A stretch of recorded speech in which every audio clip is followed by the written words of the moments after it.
All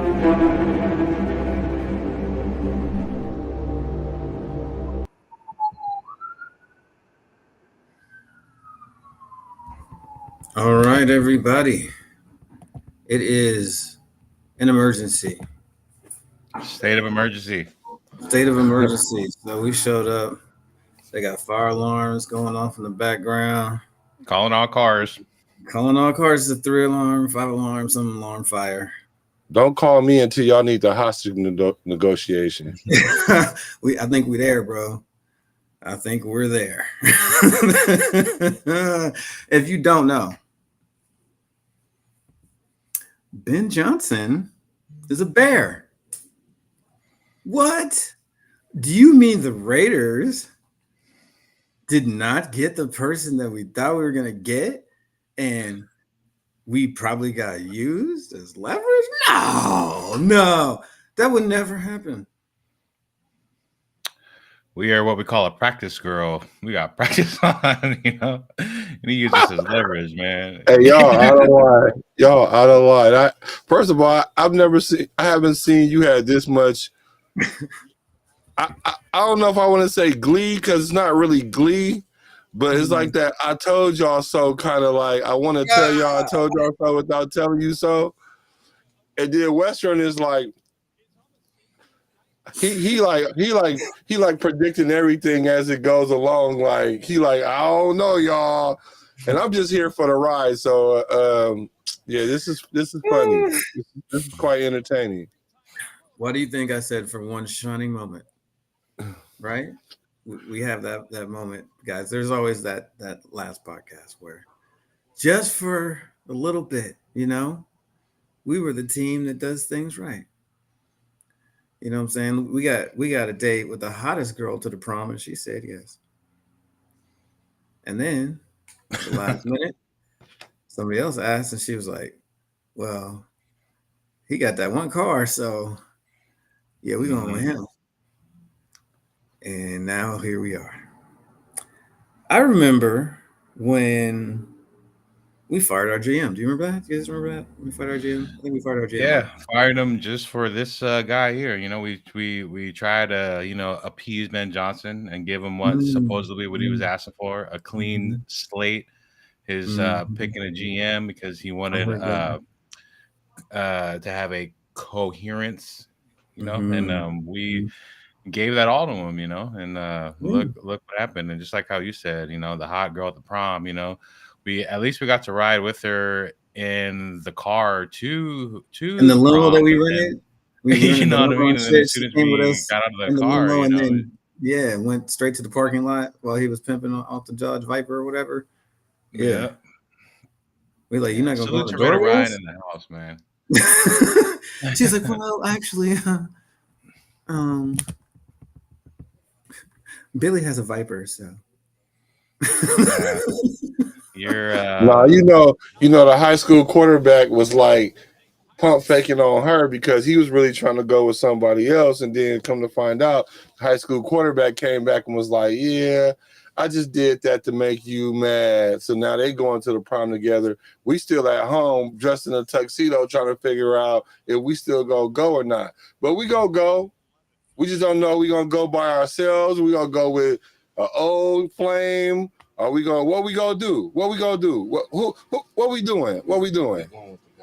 We're going with the guys.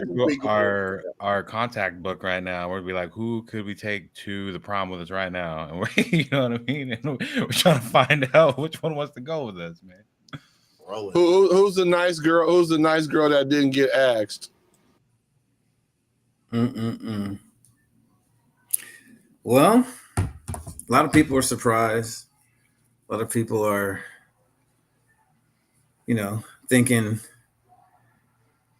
here we go again, right?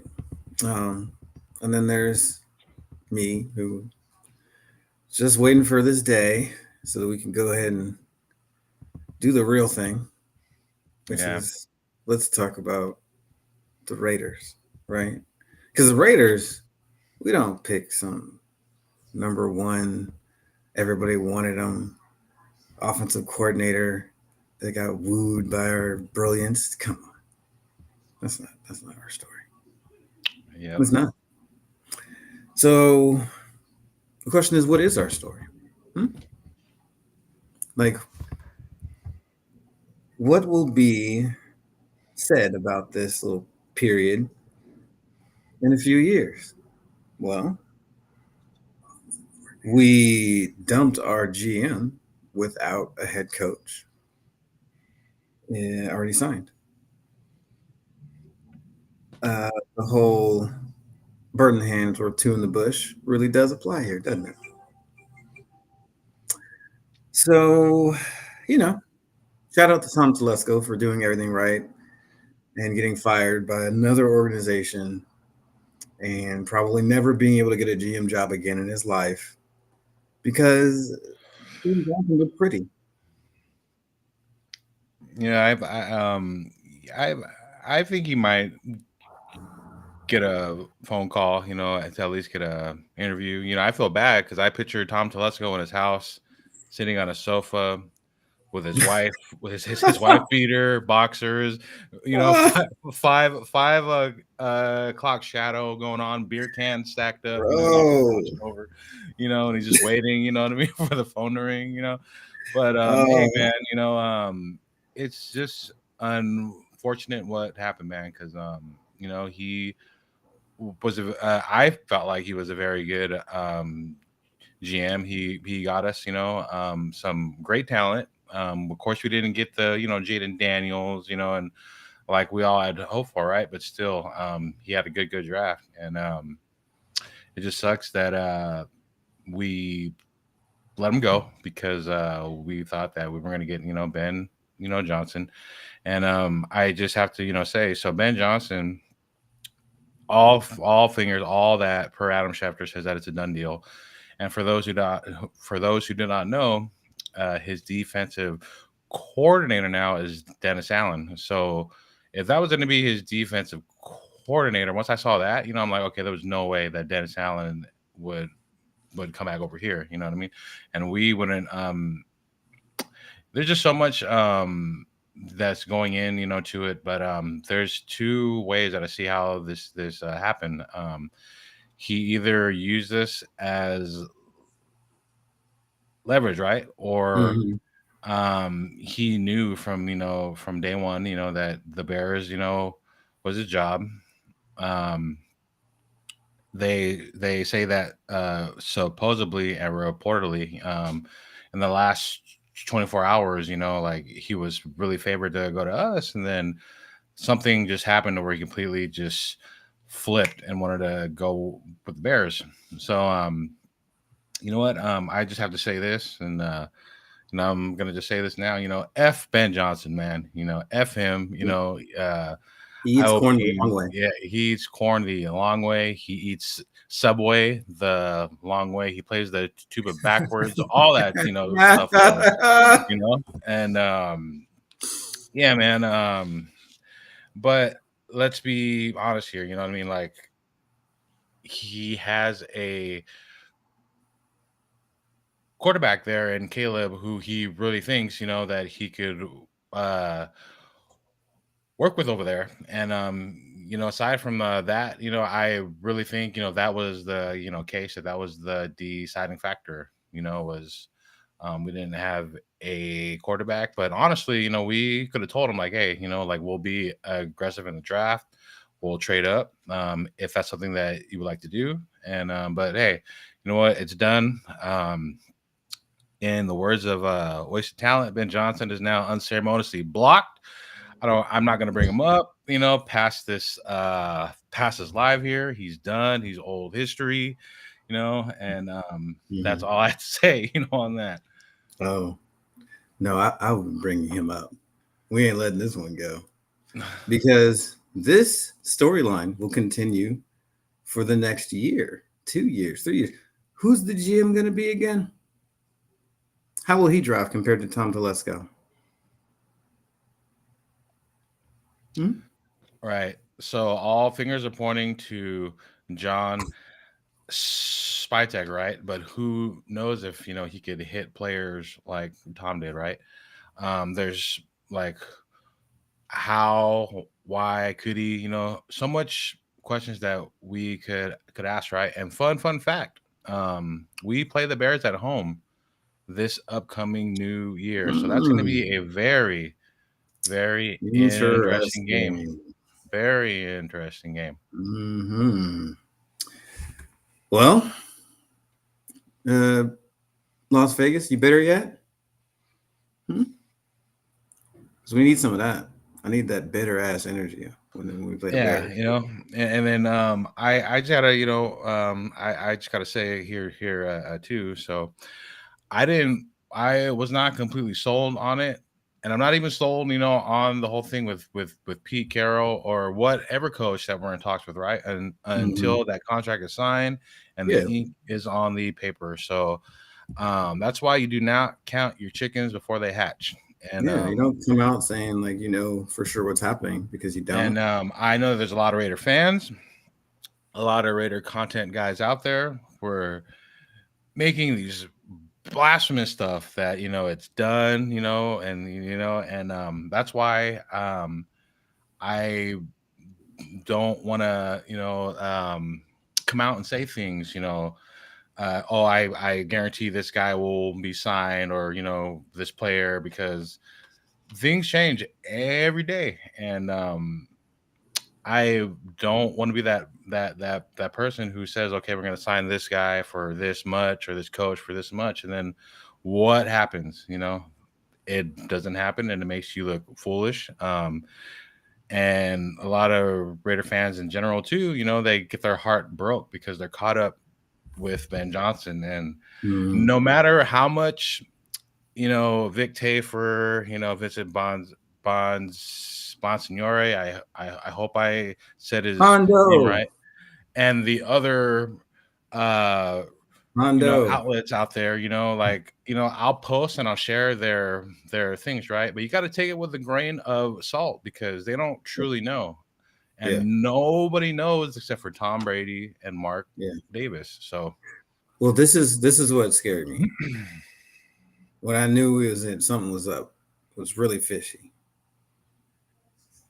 When oh boy Vic came out and was like, we have zero interest in Deion Sanders. I was like, okay, there's some bullshit happening right now. Shout out to Vic Tafer, but for some reason it seems like it should be opposite of whatever he says about this kind of stuff, insider stuff. And to say that we have absolutely no interest in Deion as a head coach, I can tell you is not true. Yeah, and then I just have to, say this too. Like, we can't believe anything that they're saying now. Because a lot of and it wasn't just Vic Taver, so we're not like trying to focus on him too. Vic, the whole media, all of them were ESPN like, was okay, having a baby because they thought he was going to come over here. Yeah, they all said that they will be strongly shocked if Ben Johnson was not our head coach, and it just, so I don't know who's telling them stuff or what, ever, right? Of course they have the more insider stuff than we do, right? But all those guys were in the same boat bucket, and they were wrong. Go ahead, Black. Go ahead.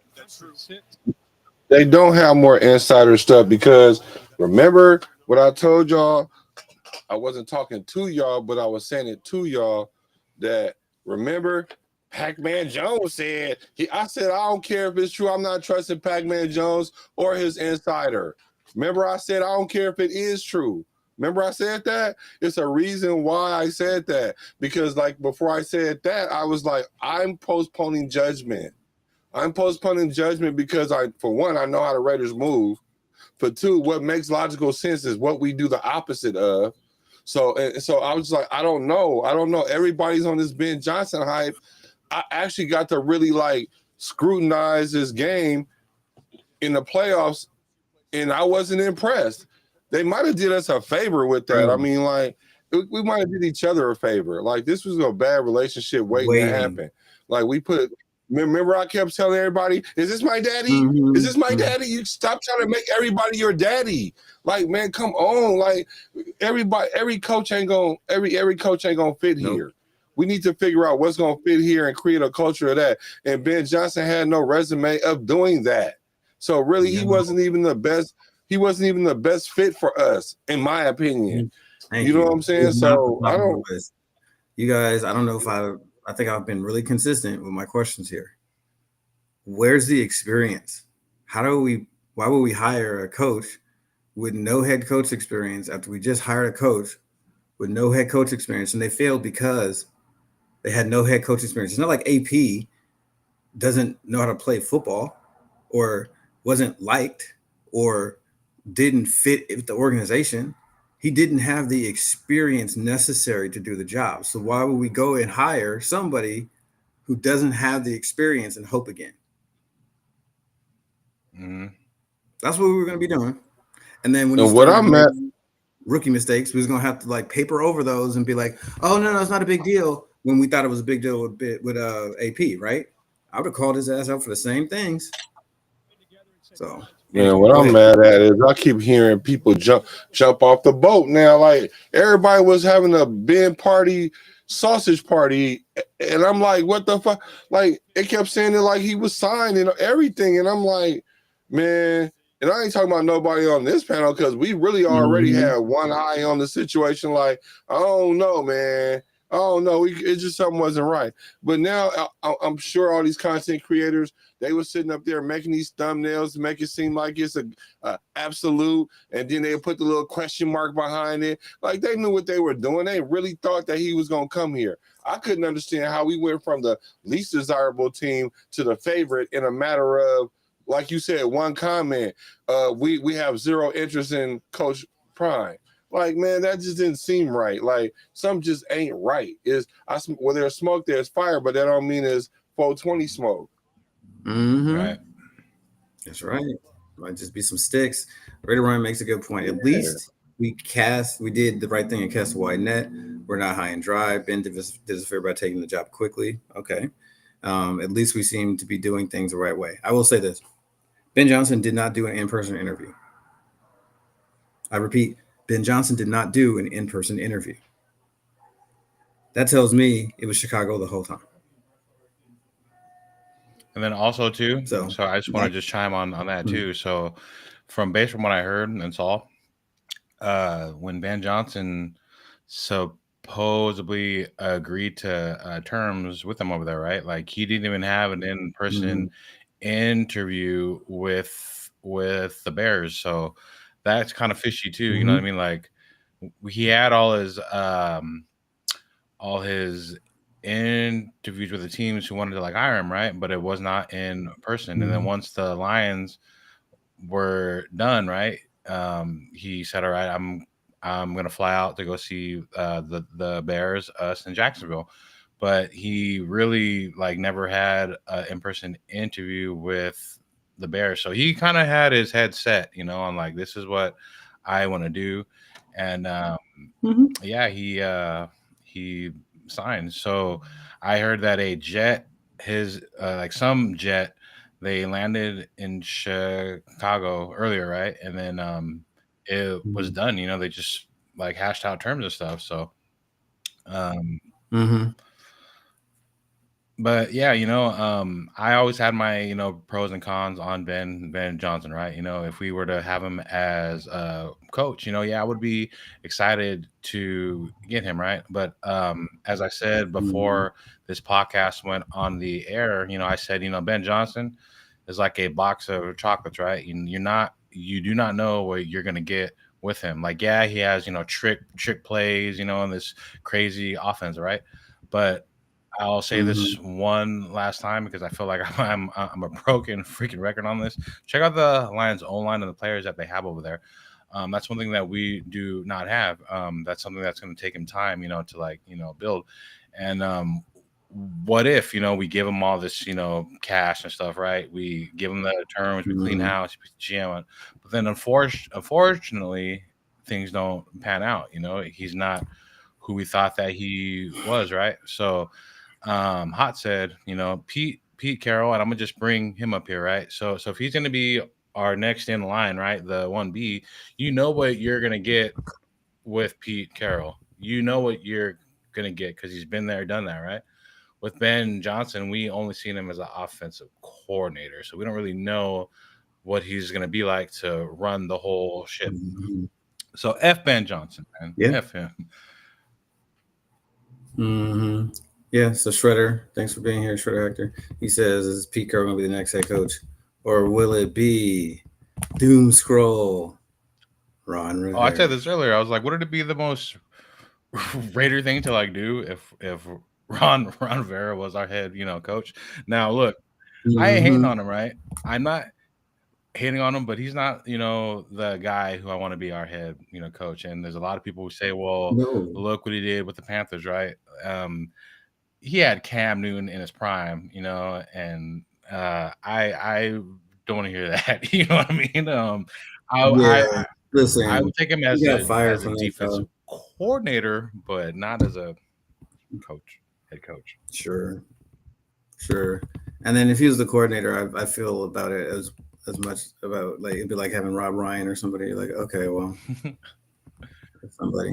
Um, FBJ, Raider he makes Ryan. Hey, yeah, that's right. yeah, BJ. We That's right. We don't need any BJs around here. we don't want those type of BJs around here. Oh. We don't want those type of BJs around here, man. So Oh, BJ is going to choke with Caleb. He says, "Yeah, BJ's be choking." He he's going to choke with Caleb and fight with the GM because they don't have the same vision. What happened to this whole? I want a GM and get a clean house. They didn't clean house. They kept their GM, who's not even like good or well. He's okay. He's controversial. Kept him around. Guess he didn't need his GM to go to Chicago, huh? So we fired our GM, but they didn't fire theirs, and they have it. yeah. Okay, I just So wanted so to that tells you, let's go over like that. all that stuff. He wanted his own GM. He wanted his own say. It was kind of just all BS, man. It was just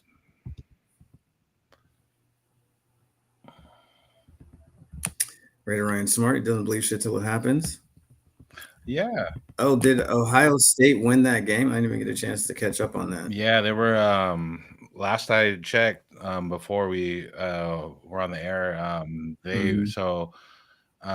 they were up by 8 in the fourth, and then I don't know what, happened after that. So I'm guessing that Yeah. they won.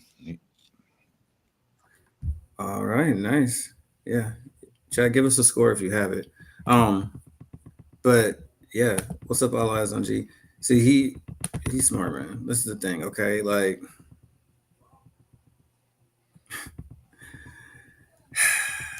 you have to learn, man. Sometimes you gotta learn the hard way, I guess. But uh listen, insiders, people who say they have insiders. This is the thing about people who actually have insiders. They usually don't say they have insiders. Yeah. So I just want to just clarify here right now, right? So when I post stuff, things about about like Pete Carroll, Ben Johnson, and like coach candidates, all that stuff, right? It's stuff that I'm hearing from various beat reporters and Raider insiders who cover them, right? I ain't the like one saying, oh, I talked to this insider or anything, right? I'm just sharing the stuff that I see, and I want to share it with y'all because I feel like sometimes most of the people might not have access to that, or they won't see it until like it's very late. So I just like to share things like that. But I just want to clear the air. I don't have no Raider insider. I don't have any inside team sources or anything like that at all. I'm just an average, hardworking guy just like y'all out there watching, because anybody could get on here, create, things about Raiders, cars, whatever, right? But I just have to, say, I don't have any insiders or anything like that. So wish I did, but I don't. Yeah, yeah, yeah. I'm really clear to you guys about what I know and what I don't know. and that's it, right? Um, Sometimes I will say to you, I'm very sure about something, right? But we don't go around doing this whole insider stuff, Mm-hmm. right? Because I mean, listen, man, you've been at work before, right? You hear things at work when you work at a place that sometimes there should be rumors and don't Exactly. be true at all. Exactly. Yeah. So just remember that part, Yeah. right? But yeah, So I, interesting. I What was one last thing I just got to say on this whole insider thing, right? I just know a lot of Raider content creators. A lot of them lost a lot of credibility with the people who follow their channels and watch their content because now the next time you go across their stuff, if you didn't unsub from them yet, you're gonna be like, what? Like you're full of shit.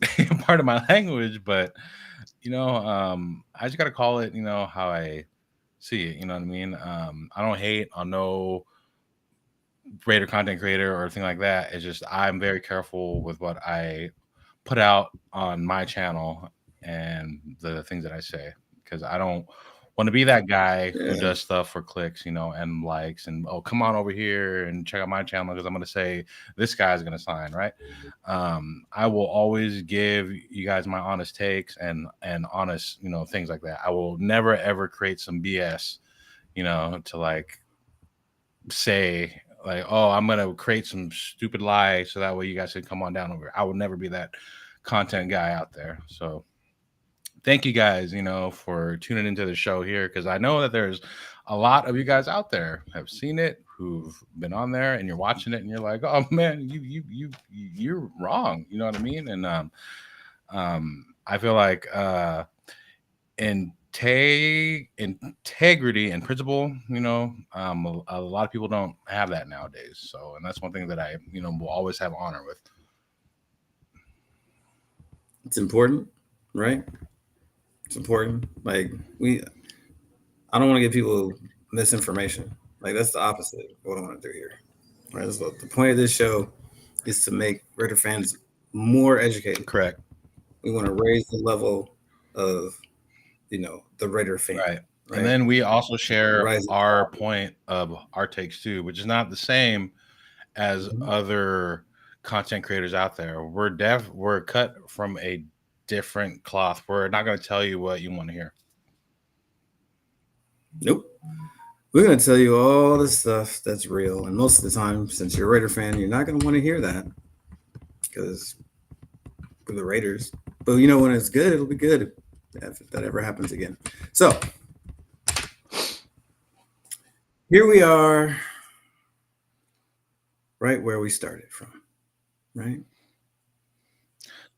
Back to And basics. I just have to say that Who will be the this king? comment here, like Wasted says, we're always the bridesmaids, never the bride, never the brides. Shout out to Wasted Talent, man. Not like he's one dude, him and Graph. I like their stuff, I like their content. So shout out to the Wasted Army. You know, salute. Yes. Yeah. Shout out to Wasted and Graph, keeping it real over there.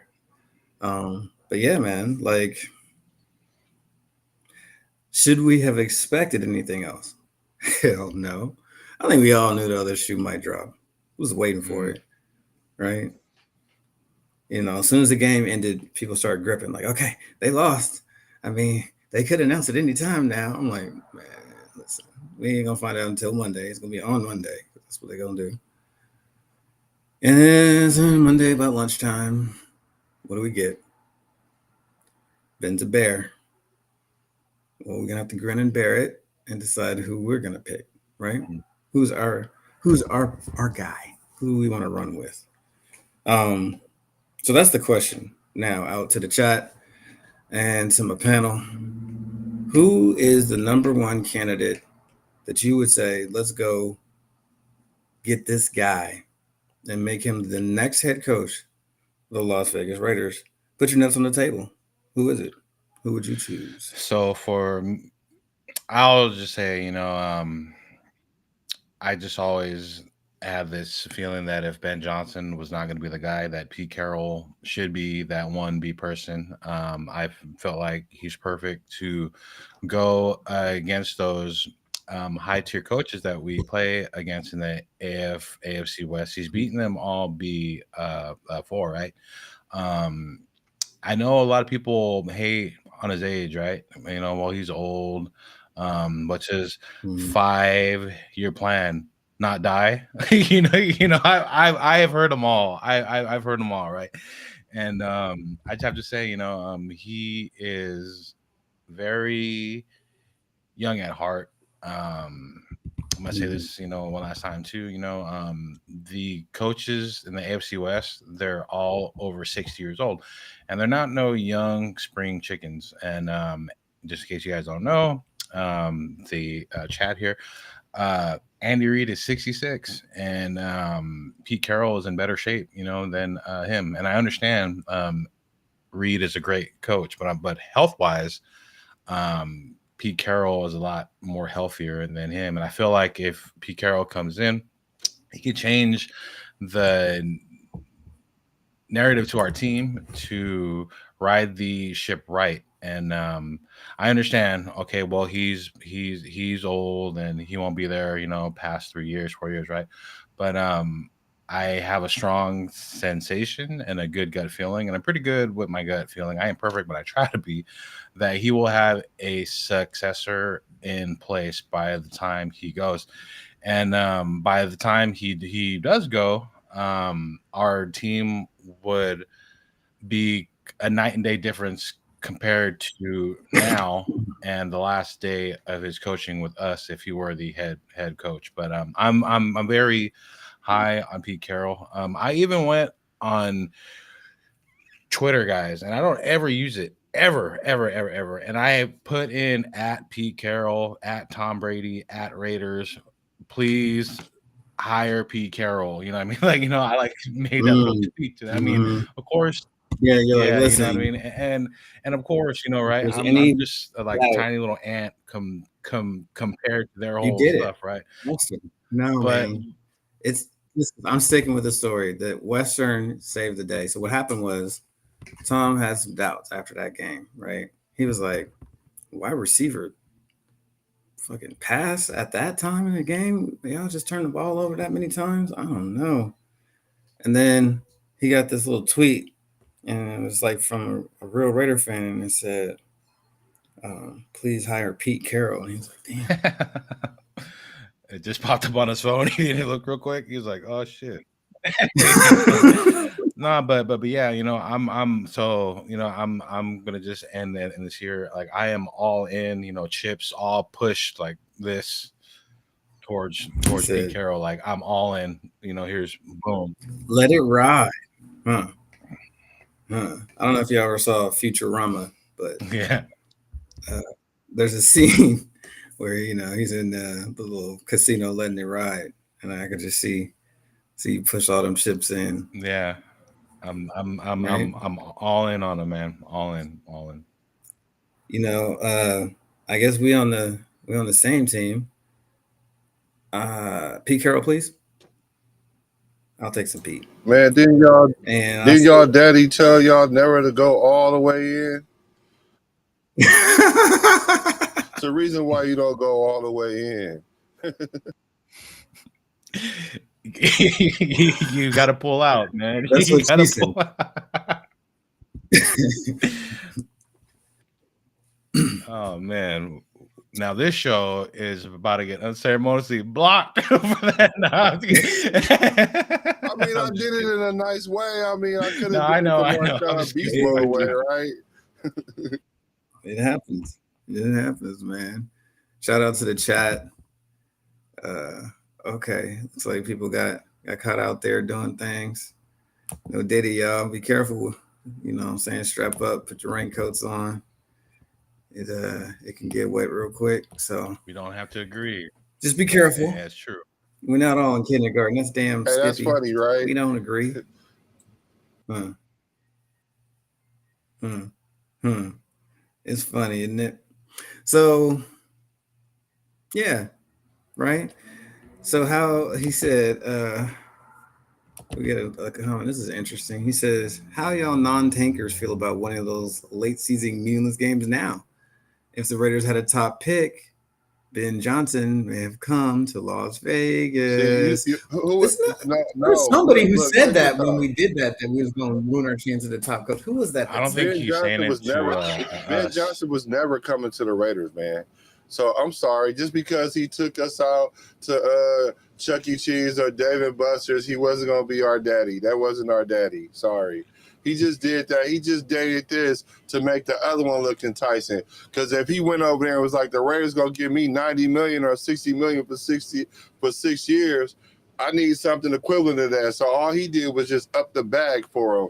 He got a quarterback. Y'all the ones that's delusional thinking AOC is attractive enough to bring somebody like a offensive futurist and behind an AOC. I mean, I would take Caleb too.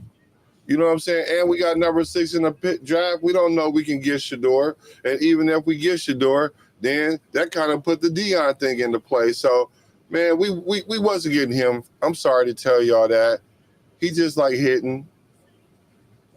Yeah. Mm-hmm. No, it's facts, man. You might be right. We should have, You might be right. I lost don't those think it games helped. just because we were already on a 10-game losing streak. And if we're not going to make the playoffs, right, we might as well just ride the ship out to get a higher draft pick. And so I was in more of the higher draft pick, not more to Ben Johnson, but just so more we could get our quarterback or whoever, the GM, and coach, whoever that was, had eyes on. But I was kind of more on having that first round pick locked because I'm really high on Cam Morton, and that's why I wanted that first round pick so bad.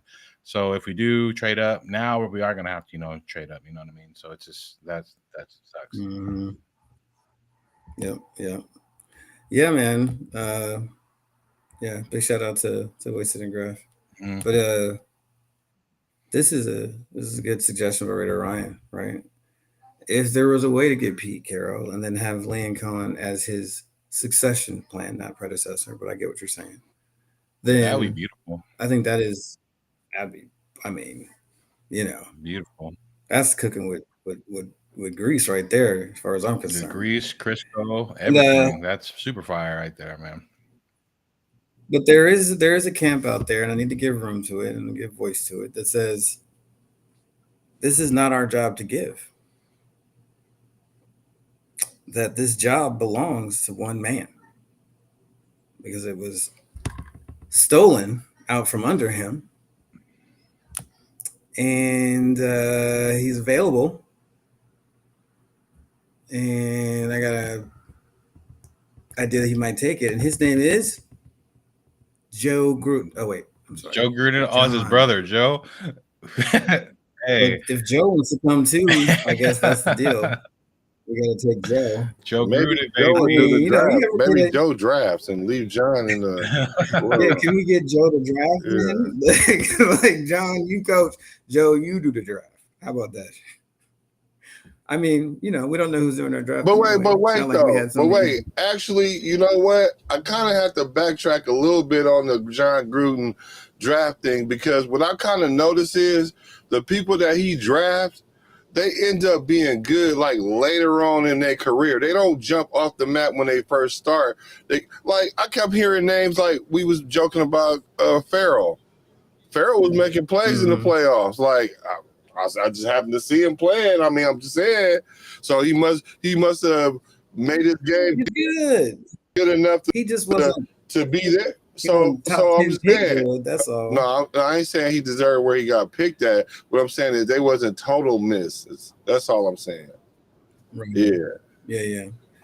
Yeah. Except for the ones that were, they ended up in jail. So that's the thing, right? But that happens. We just gotta be a little more careful. Listen, it was bad. I don't want him drafting again, but it's never as bad as as it sometimes gets made out to be when stuff gets hyped up in the media and stuff like that. And we like to joke around and shit, right? So we take it to hyperbole levels. But all I say, Carol and draft Jinty, huh? What's up, Rick? Thanks for showing up. Thanks for being It's only here. one guy's job, man. No, Go on and get Gruden back in there and, man, quit playing. Right. Let's see. Something about Raider D. Okay. And then don't go all the way to no Diddy. They won't leave. Let's see. We got breaking news. Ben told Brady he was lying. Like, that's funny. That's a good one. He said, I had a lion in my pocket. I'm lying. That's a good one. Tom Brady said, I had a lion in my pocket. I'm lying.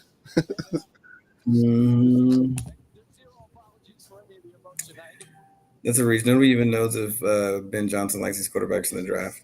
No. My point is, top quarterback is a way you get top coach.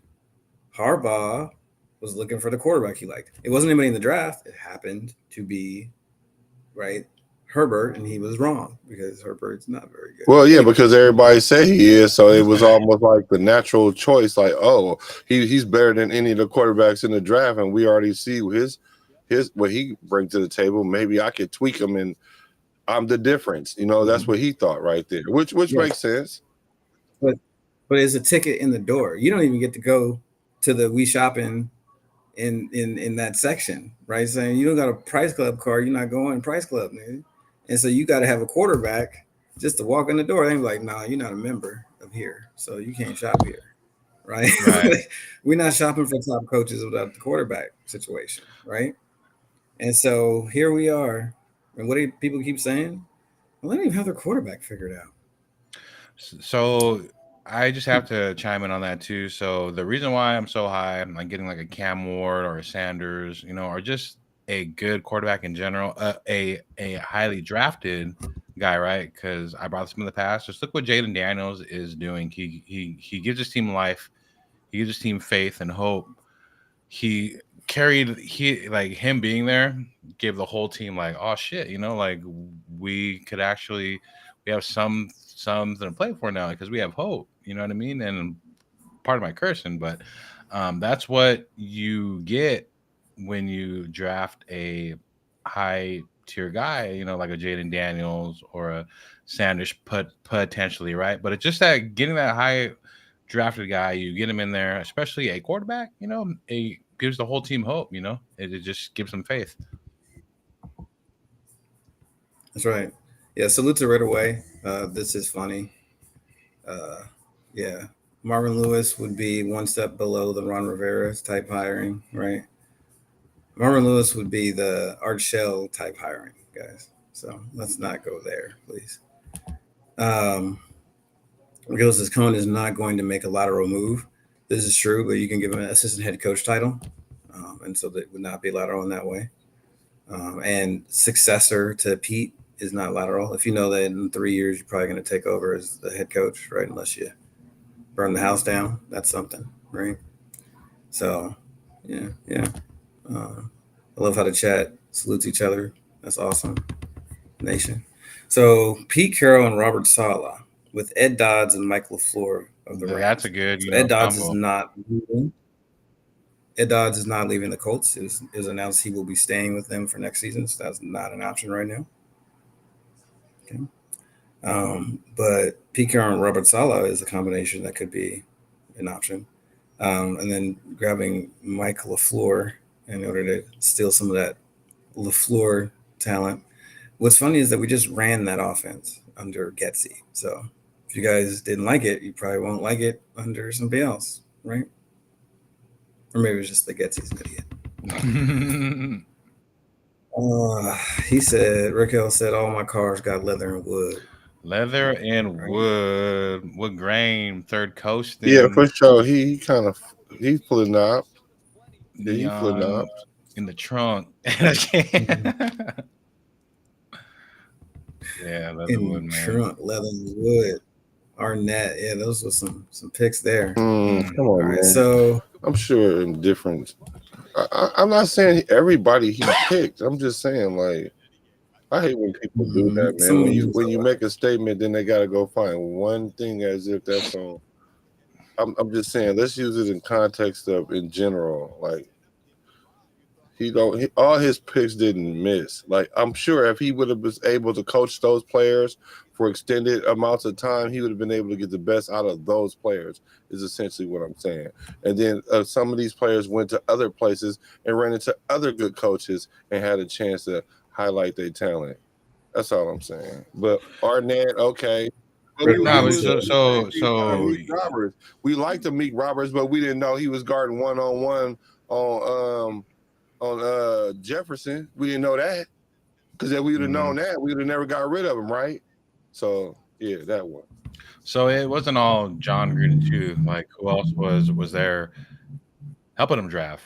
Mike Mayock. And my biggest thing with them is just a lot of the first round picks, high draft picks, they didn't pan out. And with those kind of high first round picks, you got to hit. You got to hit because it plays a big role in that. So I don't point all the blame on John Gruden. It was Mike Mayock too.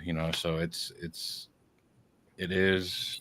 Well, yeah, if you're a GM, stand on business, right? Stop. We got to stop with these GMs like folding to the coach, like, okay, well, if that's what you want, I guess that's what we're going to do. No.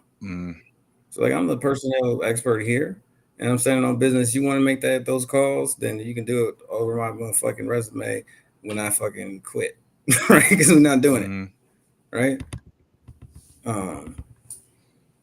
But this is why I don't believe in coaches picking GMs. I don't think it's a thing. Okay.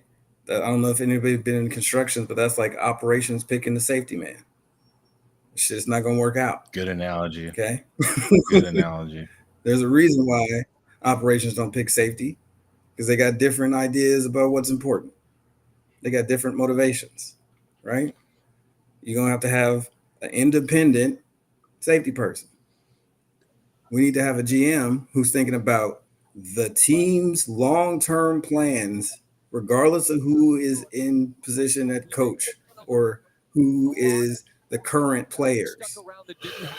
Yeah, it's hard to have a checks and balance system when you're doing that, and it's hard to hold each other accountable with everybody play golf together. And then, like you said, if something go wrong, we got to fire everybody, right? Because y'all was all the same, right? We can't even determine who's the problem, right? Like, give that man control over who's on the roster, and then when the roster ain't good enough, we know who to fire, right? When the roster is good enough but they don't play well enough, we know who to fire, right? We got rumors. Getsy didn't want the OC, and the OC was Getsy, and he wanted somebody else to start a quarter. No, the GM don't have nothing to do with who start. And as soon as you start letting that shit happen, then you get confusion. The head coach is in charge of who starts. And as far as I'm concerned, I don't care what the GM said, because you know what? The buck stops at your motherfucking desk. If I'm head coach, right, I'm responsible for who starts. You could be the GM and say whatever you want to say. But if you're going to tell me who starts, you're going to tell me over my resume after I fucking quit. Stand on business, people. Yeah, but that's not to say that everything's not black and white either, because that's not to say that the head coach shouldn't have a say-so in who they draft at quarterback with the GM and all that. That's a conversation that needs to be had and stuff like that. It's not like they don't work together and things, but like you said, to simplify accountability and where to fix things when they go wrong, instead of thinking the whole ship is on fire, maybe just part of it is on fire. You know what I'm saying? And it's easy to identify what is doing what. Yeah, I mean, listen, you and your wife talk to your kids when you decide you're going to move or buy a car, right? Because they're involved. They're going to ride in the vehicle. But guess what? Ain't nobody going to come and be like, man, I was going to buy this car, but, my 8-year-old really wanted this freaking, we're not gonna promote brands, but this red sports car, so we bought that instead, and then blame the 8-year-old. Like, who makes decisions here? Like, you know what I'm saying? Like, let's make it make sense. That's all I'm saying. Yeah. Make it make Yeah, sense. because the little kid would be like, "Oh, I like the moonroof. Let's buy the car for the moonroof." And then you buy a car for a moonroof. Right. Don't even know the gas mileage. Yeah. You don't want to do that. And you're like, man, my gas bill is crazy. I let my 8-year-old pick the car. Listen, they got input. Don't mean that they make the damn decision. Like, I care what you think, but you have a different motivation. Your whole thing is based on short term because that's all you have, right? You don't have long term because you're a coach in the NFL is not for long is what this Not for NFL stands long. for, right? So Raider Ryan makes a point. It's not even taking at the point that at that point where we were mathematically eliminated. So you sit your starters, you evaluate young talent like a good team does, right? Yeah. But That's no, perfect. no, Perfectly said, Ryan. we're not. Beautifully said. We're not one of those teams, right? We're just gonna see what we have and be smart about it. No, come on, man. What you say, Raider Roy? Ticket prices $40 next year, thanks to Brady for nothing.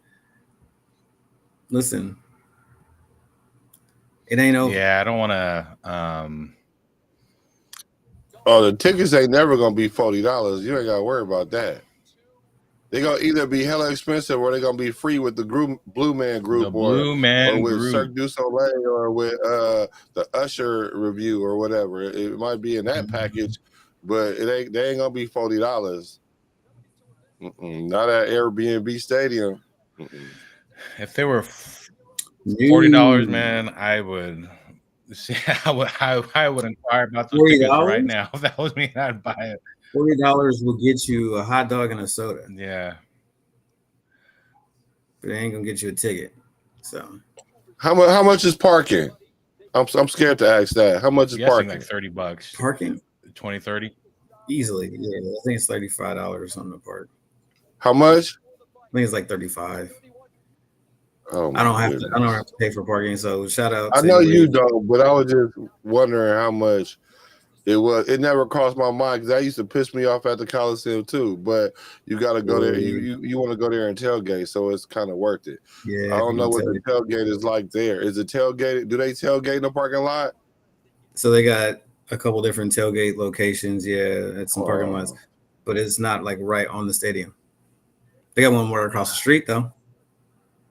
So do the fans do their own tailgating? Like I ain't talking about where they. Yeah, I ain't talking about where they got sections. Huh?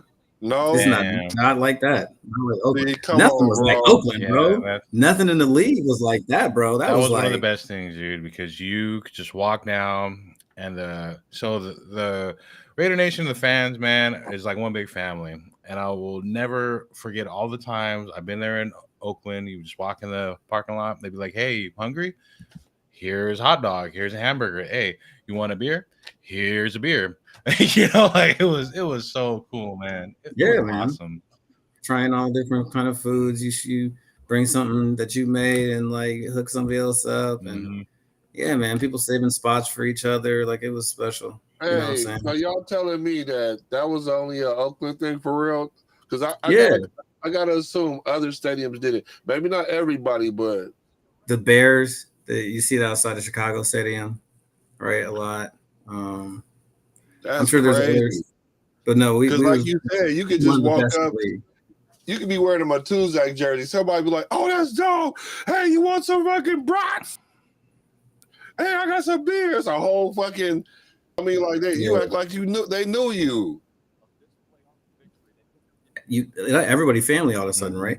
That was different. Like you go other places and it's like if you don't know anybody, but like That was different. That Yeah. was special in Oakland. It will not be replicated, man. And that's one The family thing that I feeling where was you just walk happy around to like be that. a part of. People, you Like, just I like, love oh, that, man. you smelling trees. You're like, where's that smell? Let me go Dude, find Hey, you hey, that. ain't And you just go lying. sit down.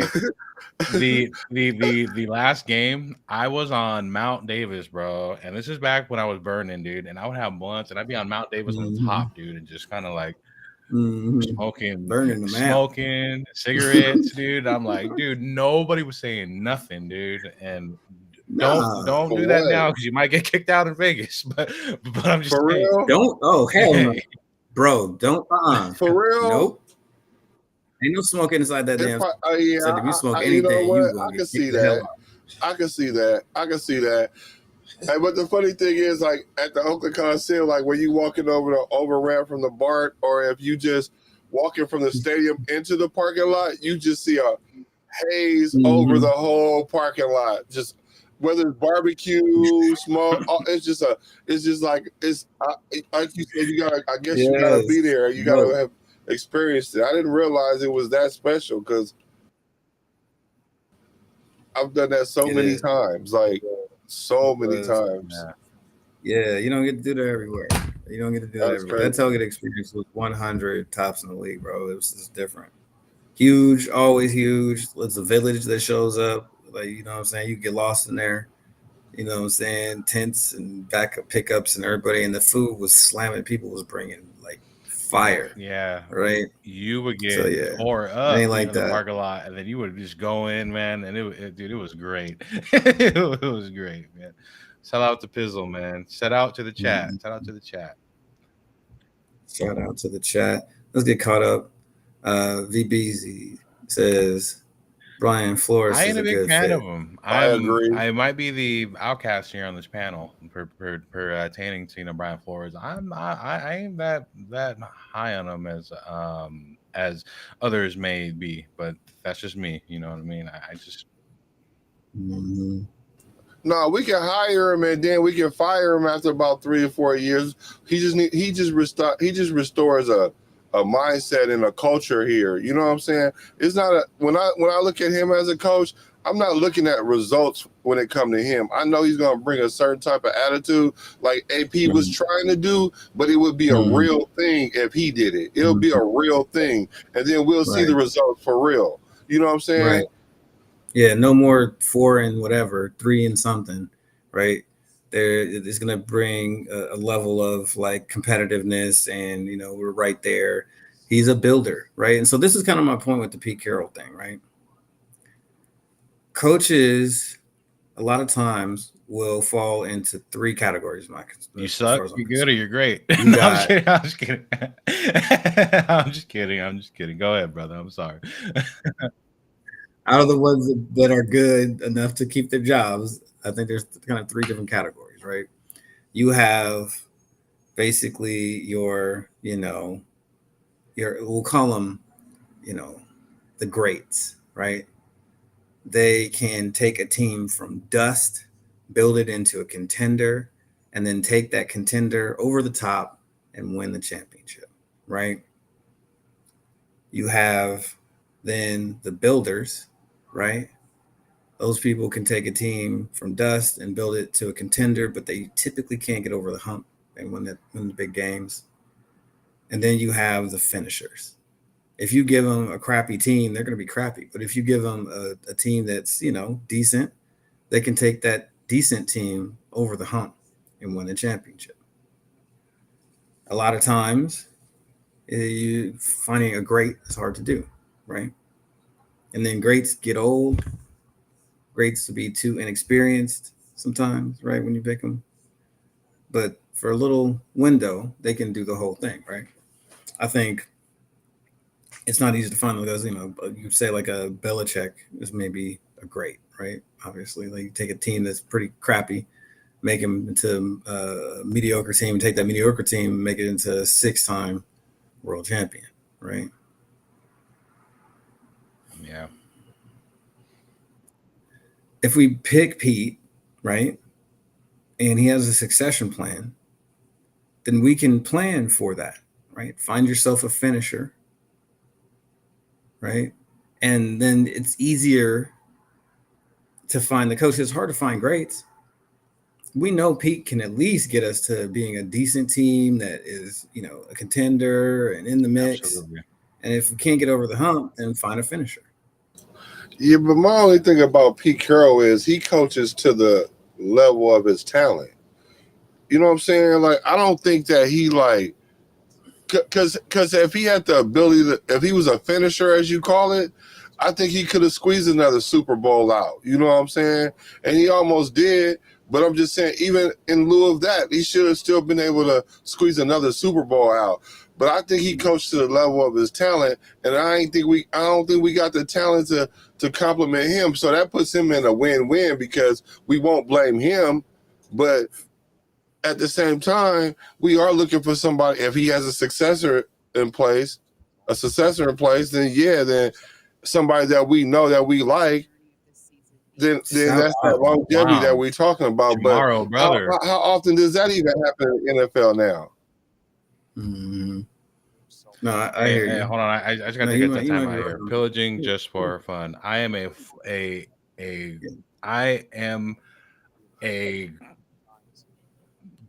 tomorrow just like you, brother. And I saw your comment and it just made me just smile real big, man. So shout out to the people from Guam, man. Tuning in, man. What's up with Guam? Yeah, I got my tat of Guam here, man, on my shoulder here. Yeah, man, you know what I mean? So, Island pride, man. Yeah. The people finding their tribe. What's up? Pillaging just for fun. That's what we do because we're fucking Raiders. Thanks for showing up, and I hope you want to subscribe to all of us and become part of the little family we got over here. Thank you for tuning in, man. That made me smile so big, and I had like 1,000 words that was crammed in. My head. I was trying to spit out, but I'm like, man, dude. Salute, man, and salute to all the others and the chat too, man. I appreciate y'all. I really appreciate y'all being here. For sure. Best chat. But you make a point there, like you say he coaches to the level of his talent. Okay, I can see some of that, but I do think that because he has a very clear idea about what he wants to do, he's able to get the most out of talent in a certain way too, right? There's certain guys, certain types of players that he knows he needs for a certain fit. And I think because he knows what that type is, you can go get a guy who doesn't do all this stuff, but he does this stuff, and that's good enough because it fits in his system, right? That sort of stuff, right? So there is a little bit of talent maximization just from having some order and understanding what he wants to do, right? And so part of the reason why Richard Sherman is great is because he played under Pete Carroll, right? If he gets drafted by the Raiders, he is a bust who then becomes a great corner on another team, right? Because we would have tried to play, put him in fucking, I don't know. We're going to play matchup man and put him in the slot, right? So that's the kind of stuff we would do, right? We got some breaking news over here that we want to make sure we put out there. Right away says chat sports and somebody's D podcast don't know shit. Wow. Thank you for the breaking news. Thank you. Rick says Shador is all hype. You have to give me more than that because I looked at his tape and he looks like more than hype. What do you mean by all hype? Does this mean you think he's a 7th round pick and shouldn't be? I hope Rick L is subscribed to your channel. Do you know Rick L? Do anybody know Rick L? I've seen his name before. Yeah. Okay. Please hang around Rick L because regardless of if he goes to the Raiders or not, I promise you he is not all hype. I promise you he's not. He is not. He's not. Definitely not. Very, graded him out, and Shador would have been just behind the first 2 quarterbacks taken last year if they were in the same draft. So there's and Hakeem Well, Cam would have been a little bit ahead of him, but Aside yeah. from his comment, right? There's a lot of other Raider fans too, and reporters, analysts. They also believe that he's all hype. So, based on what I've seen, from his film and like all that, I don't really believe that he's all hype, right? I definitely have my pros and cons, right? But I see more pros with him than cons. I wouldn't throw in the white towel and say, nah, I don't want to get him, or anything like that, right? But I've said this in the past, my only thing on him and the is that he holds on to the ball too long, right? And he tries to play some hero ball, which Cam Ward does, too. But I get what you're saying, right? But I just don't completely see him as a all hype guy. Yeah, I think he's more than all hype. One of these days, I'll complete one of these little draft bios for our quarterbacks, and we'll start to get those pumping out. We got the whole summer, but this coaching thing has been a bit of a time taker. Yeah, Figuring this out. I've been so invested into our coaching search that I've kind of put my draft breakdowns and all that. It's on the back kind of burner. on the back burner, brewing right now. But I'm focused on the draft. I mean, sorry, the coaches for the draft. Pardon me. What's up? What's up, son? I just want to say this before we spin off Shador. Like, I'm not saying that he all world, but he not all hype, right? And so, like you just said, you gave a real objective because you're not Western, you're not the highest on him, but you ain't throwing him out the window either. Like you said, I see more pros and cons, right? So that tells me that he's not all hype, and I ain't gonna necessarily take that you mean literally all hype. Like he has sustainable skills. Like he really does have sustainable skills. Like I don't know why people are looking. I think every person that you hear say that about Shador, they're coming from an emotional standpoint. Like it's something about it's either I don't like because his daddy this, or because he didn't play in this. Whatever the emotional argument is, no matter what, he's already proven at every level. No matter where you put him in, he was the top tier of where he was. You know what I'm saying? You put him in on the SEC team, he's gonna play at that level. Like, come on, he's not like somebody like if like he's not able to get to that level. So I wouldn't say that he was all hype. I wouldn't call him all world, but let's not do him like that.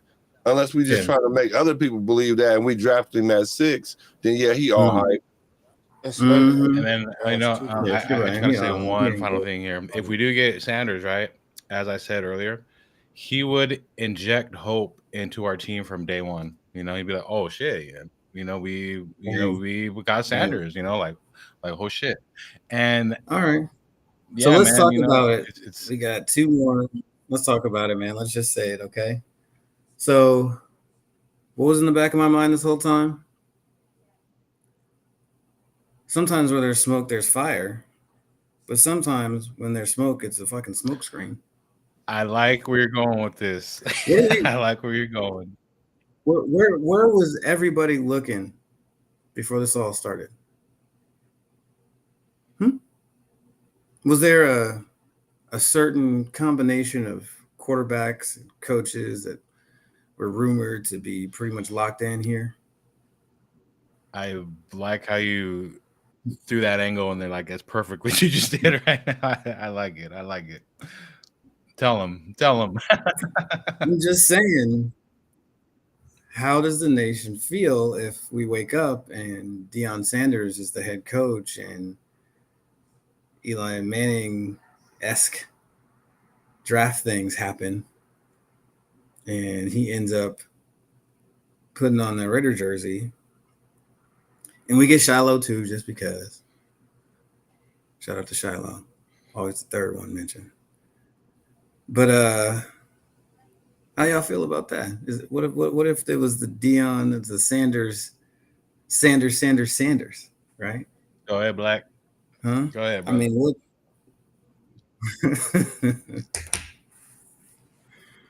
What'd Oh, you say? please. Go ahead. What if we get a little Sanders? You Low already key. know I Yeah. was a bro. Look, when I heard the possibility of it, and then Dion up there lying, talking about I'm comfortable right here in Colorado. I was like, oh, this fool lying. This all he always do this when he get ready to start moving around. I'm gonna pack my luggage. So I got Louis this time. I got Cartier luggage this time. So I'm like, okay, bro, whatever. I've Yeah. always just watched him. I've always watched Shador, period. You know what I'm saying? And like say, how can you go wrong under the tutelage of Deion Sanders, a person who used to read quarterbacks, right? But yeah, you're right. He never played quarterback. So what does he do? Go get the GOAT, Tom allegedly. Brady. You know what I'm saying? To help him be the best that he is, maximize his potential. Because it's obvious he doesn't have Deion's speed. You know what I'm saying? He doesn't play the same position. His kids, all of them kind of do different things. So he just helping them maximize their potential. I don't see nothing wrong with that. So if I see Shador going into a situation like the Raiders, he's gonna be the best player on the team because we suck. Like, I don't care what people say. But then if you put him in a position like he went to Detroit or something, then yeah, he need a learning curve. But then once he hit the curve, he'll be better than Jared Goff. Like, I don't understand like why we doing this to Shador. Like, I don't, because maybe y'all not watching them, not y'all, but people not watching them. People just thinking about the Sanders name and then assessing things with that. Are they actually watching him play? I don't understand Right. why Is the this a vitriol. bias? Are you? Do you have a bias to like the idea of you know the fairness, right? People get a little iffy when you got a son with a coach. I know my dad was a head coach, and I used to play on his team, right? And so I recall how people would look at that situation and the feeling you get from people, right? That is something untoward, that about it, right? So we out of the way, right, to make sure that wasn't a perception. I never called him dad, right, ever around the team. Um, or Shiloh has that problem. He needs to stop doing that. Oh And yeah, then Yeah. yeah, you can't do that. it's funny And you say then that because I never thought about it from that aspect. But I think they over that. You know what I'm saying? That coach's son stigma, especially Shiloh. I mean, not Shiloh, Shador. Now Shiloh might have a problem with it because he just because he's Dion's least favorite son anyway. So, but he's the one that's most liking. So that's the funniest thing. So they got that love hate. So I think he's doing it just out of spite. You know what I'm saying? Because it's Dion a already message. tell them I'm dad when it's game time. I mean, I'm dad before the Yes, game, and I'm coach when it's game Coach time. And Promise. he all right, dad. He gonna be like, all Hmm. right, dad. You know what I'm Right. saying? So I don't think they have an issue with that. And if they do, that's a them problem. That ain't no Shiloh problem. Shiloh got his head Hmm. on straight. That's the part I look at him first, not his physical attributes, which I like. Pause. But I'm just saying his mental awareness and how he approached the game. That's what you need from your quarterback. That's the difference between Lamar Jackson winning a championship and not. Is how he approaches the game. Right. So Ain't that the truth? I'm Yeah, my dad was harder on me than anybody else yeah. on the team, right? Period. 100%. It was clear, right? So I don't know. I think that's kind of typical. I don't know if anybody else has been, a coach's son and played on the team, but everyone I know that has their father was worse to them than anybody else. Higher expectations, harder punishment, quicker pulls, right? Um, that kind of So stuff. So I just gotta it's say that I'll to chime go on that this route. here, but these comments are just killing me here on these comments. But so I see your guys' comments, and it's great comments, man. It's comedy, man. Some of the things you guys are saying right now. But so with the whole neon thing, right? So if you were to ask me this yesterday, I would say that I don't think there would be no chance of Dion being our head coach, right? But since all the reporters and all the fingers pointing and Ben Johnson being our coach, right? That was all Mm-hmm. false and it was wrong. So that tells me that the Raiders insiders and all that, they don't even have an idea on what's going on with our head coaching search, right? And so now, saying all that, right? I could definitely see something to where Dion is a dark horse call, and we call him and we could offer him a job, right? And then I'm gonna just bring this back up too. You know, Dion said that his son won't play for a couple of teams, right? And I said, you know, before we came on here live, you know, I said, okay, well, the first two teams that I think of is, you know, the Titans and the Jags, right? And you know, Browns too. So that's actually three, you know, teams there. So I would not be shocked at all if we do get Dion or not. But somehow, you know, Sanders could pull an Eli card, right, and say, you know what, I don't want to play for these teams, and then he could fall to us. And I see Cam Ward going to the Giants unless they have a change of heart, right? But I would definitely not doubt the signing of Dion being a head coach. I feel more confident as of Pete Carroll kind of being there before Dion, right? But if like right now, if there was a text saying, "Hey, breaking news: Raiders signed Dion Sanders," right? I would not be that shocked at all. And I'm just being honest. Mm-hmm. Mm-hmm. So, breaking news: Steve Carroll, Steve Carell, for heck of the 40-year-old virgin, huh? not Pete, but Steve. Just like we're getting Joe Gruden, guys. You guys are killing me with these comments, man. Uncle Ben, killing me. Fizzle's right. Raiders be blowing that smoke in every which Yeah. way. And But to be fair, it's the off season, so they could blow yeah, right man, now. we get to do our thing, bro. Like, don't trip. Right? Yeah, Max Crosby blowing big. He be looking at Raider band show like, man, I don't know why this white boy be hating on me, man. We supposed to stick together. And he still hurt. So yeah, man. You know, we'll see what happens. Uh, he says DC Burke of the Texans, another guy, Brian Burke. He is ready. Interesting. I lean towards offensive coordinators just because the continuity of being able to have the play caller stick with the team and not get hired out every couple of years. And because it's offensive league, but sometimes if you have a brilliant guy who can do the job and then you know, you can put together.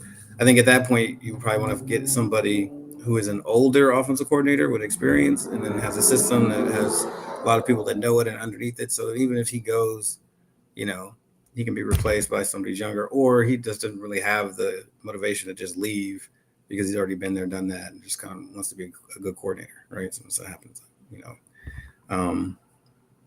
But yeah, this is interesting, right? Um, Going back, I wanted to look at this comment here.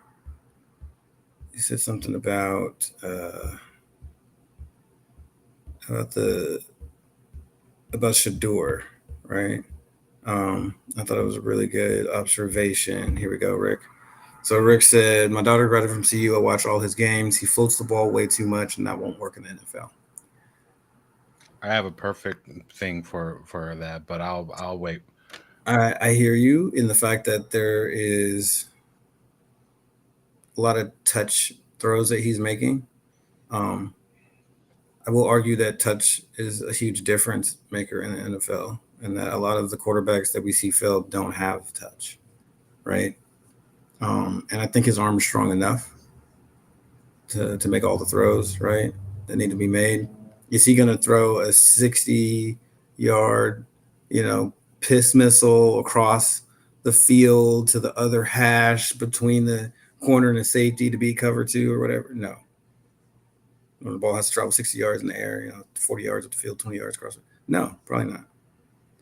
But he'll probably hit that earlier, release the ball earlier, right, and arc it in there, and drop a dime, right. or maybe he extends that play and finds him in scramble drill, right? So not perfect, but has skills to answer the things that you know you would maybe worry about, right? So I think you look at a player in totality and like, does it all fit together? How does he succeed is the question, right? And I think he has the tools to do that, right? But this is a great observation, right? This tells me you watch games. Thank you, Rick. So, hold on, real fast. So back to what he was saying. So I've said this in the past here too.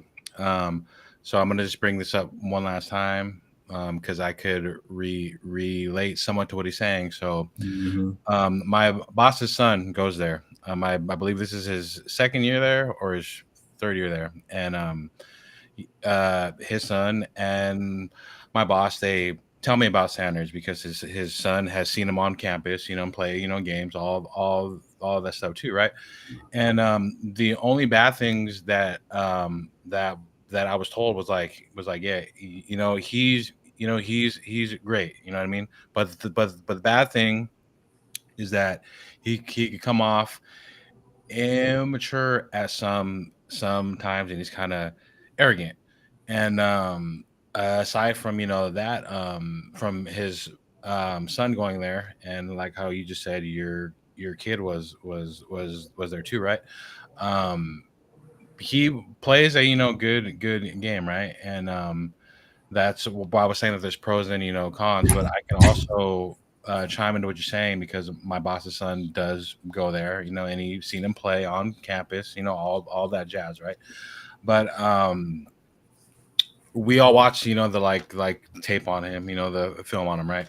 We all have Mm-hmm. our takes on him, but as for me, um, being informed from my boss's son who's on the campus and seen him in person, right? And then having that being told to me, I don't, think that he'll pan out to be, like as bad or as hyped up as what or what you were saying, and what a lot of the other outlets and fans were saying towards Sanders too. Mm-hmm. Yeah. Yeah, I think that overdoing it one way or another direction is probably not making sense, right? Like, is he the best prospect I've ever seen? No. Is he, all hype? Absolutely not, right? Um, there are sometimes you have drafts where, you know, uh, the overall immediate talent level of the best players is not, freaking all world, but they have the things that come together that say that player can be successful, right?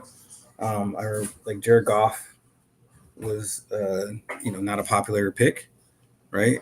And I kept saying like that dude can play quarterback in this league, right? Is he going to be the reason why you win a Super Bowl? Not necessarily, but he sure in the hell ain't gonna be the reason you lose it, and he's gonna make some plays. So, you know, does he require certain things in order to be successful? Yeah, like blocking. Um, and so we talked about that game, but there was, I don't know what happened to the line in that game. Yeah, yeah, it was terrible. It was Yeah. bad, and you can't have one bad game, and you can't judge him off that bad game, and and that one game is how you see him for the whole overall aspect. You can't do that. Yeah. I don't think it's fair to really say that Goff, is crap now because, of how the season turned out or whatever, right? Um, I don't think that you can just throw away, how he played for all the rest of those games, right? But And if we had Sanders, you know what? I would be super happy. I'd be super happy on him, man. I would be more hyped for. Now, see, I ain't saying I would be super I happy. would, I would. See, I ain't saying I would be that's super just me happy. talking here, but I'd be more happier if we had Cam Ward, but I still would be happy if we had And we had Cam Ward. who? Now, right away, I'm not Colonel Sanders. You really want Cam Ward, huh? Yeah, he's Like he's he's my you. my top target. I have on that scope right now, man. I got him in the crosshairs. You know what I So mean? okay. So all right. If I was Mark Davis and I'm like, I want to go with Shador. Tom wants to go with Then Shador. then I But Western, you got 2 minutes to tell me why we should go with Cam. What would you say? well the tape speaks for itself. He has a good arm, accurate. He can run when he has to run. He moves outside of the pocket beautifully. I like the confidence that he has in himself. He came out and said straight up, "Hey, I'm better than Sanders." Like, he just came out and said that. But I just feel like he has a higher ceiling than Sanders, but Sanders is more ready out the box day one than Cam. But I feel like you can't go wrong with Cam. And if he was in last year's draft, I'd put him right after. And this is just me. I put him above Drake May and right after Jaden Daniels. I would have him at 3. Yeah, you guys know how I feel about Drake May. Not my type of guy. Hey, does he? Who has a higher football IQ out of Sanders and Cam Ward? That's In your opinion? That's a great question. I would say Sanders. Okay, and can Ward run into his left with accuracy? Yes.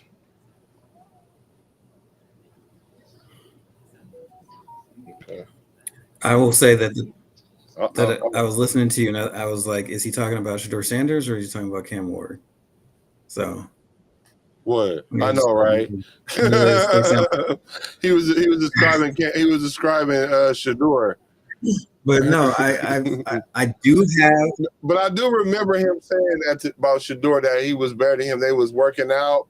I do remember that, and he was talking about he needs some water. He was like, "What you need some water for?" You know what I'm saying? Like, we don't drink water down here. You know what I'm saying? Like, he might be a little more dog than Shador. So I can see what you're saying with that. He might be a little more dog than him. Be like he a little more. He seemed like he's from the streets. You know what I'm saying? Like, he ain't had that silver spoon. That's all I'm saying. I just have Cam Ward as 1A, Sanders as 1B. You know what I mean? And Absolutely.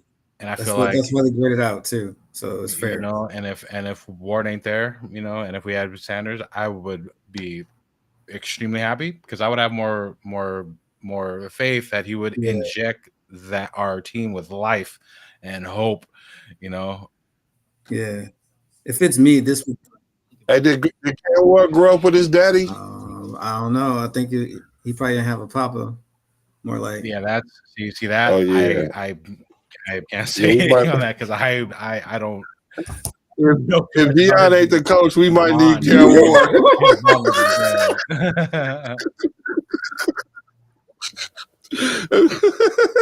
We might need Cam Ward after all. Like, we need niggas that's hungry. Okay. Yeah, we need somebody. We ain't niggas ain't got no papa. You got a pop condom. That's what you got. Okay. No papas but pop condoms. That's what that's the. Yeah, because we don't need Deion on the sideline tweeting and hating it while Shador all mad when Cam Ward just gonna be like, man, just play ball, man. Like, because that's what we need. We need that. You know what I'm saying? No, Yo, I'm I just gotta give a quick shout out to Raider Chuan. If you guys have not seen his channel, go check him out, man. He makes good Raider content too, man. Yes. Is he in the chat? What's up? What's good, brother? Yes. You are the dude. That man knows some football. That dude gives a crap. He's out there working hard. So please go subscribe to that man's channel. Check him out, man. He will deliver. He will deliver for you. Great Right. takes. Yeah, some great takes. No, I mean I'm just joking. I'm sure Cam Ward is has a great home. I'm sure his dad is a great father. Just joking around. So it's interesting because the two for me it would come down to an interview. Like I need to talk to these guys and get that feeling because there's like intangible stuff that's really going to be the main difference between these two players, right? And so um, could be really important that we have somebody like Brady in the room for that, Yes. right?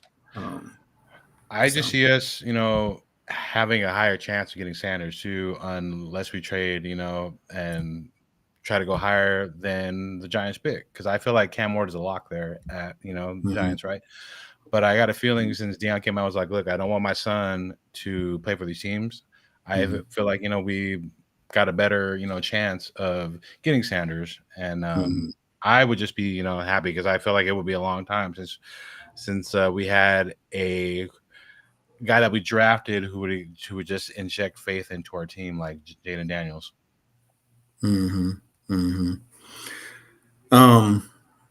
just to like, okay, do I think Shore is a top 10 pick? Yes. I agree.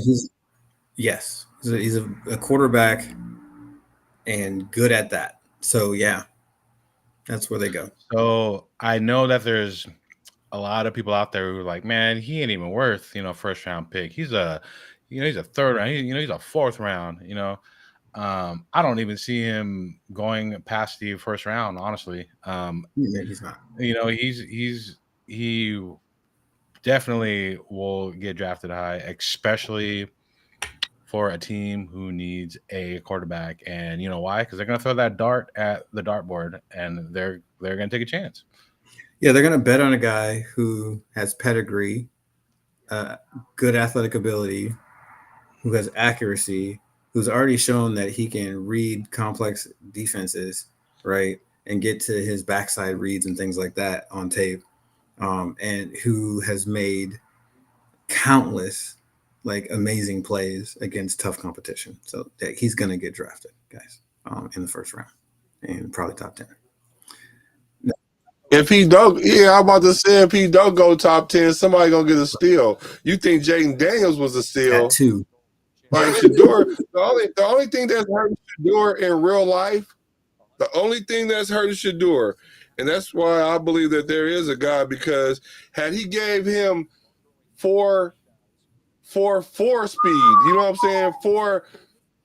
4-3-5 speed. If he'd have gave Shador any kind of Deion speed, y'all would be talking about, oh man, he better than Lamar Jackson. Y'all would be saying that because he knows the game, that the part of the game that Lamar is learning.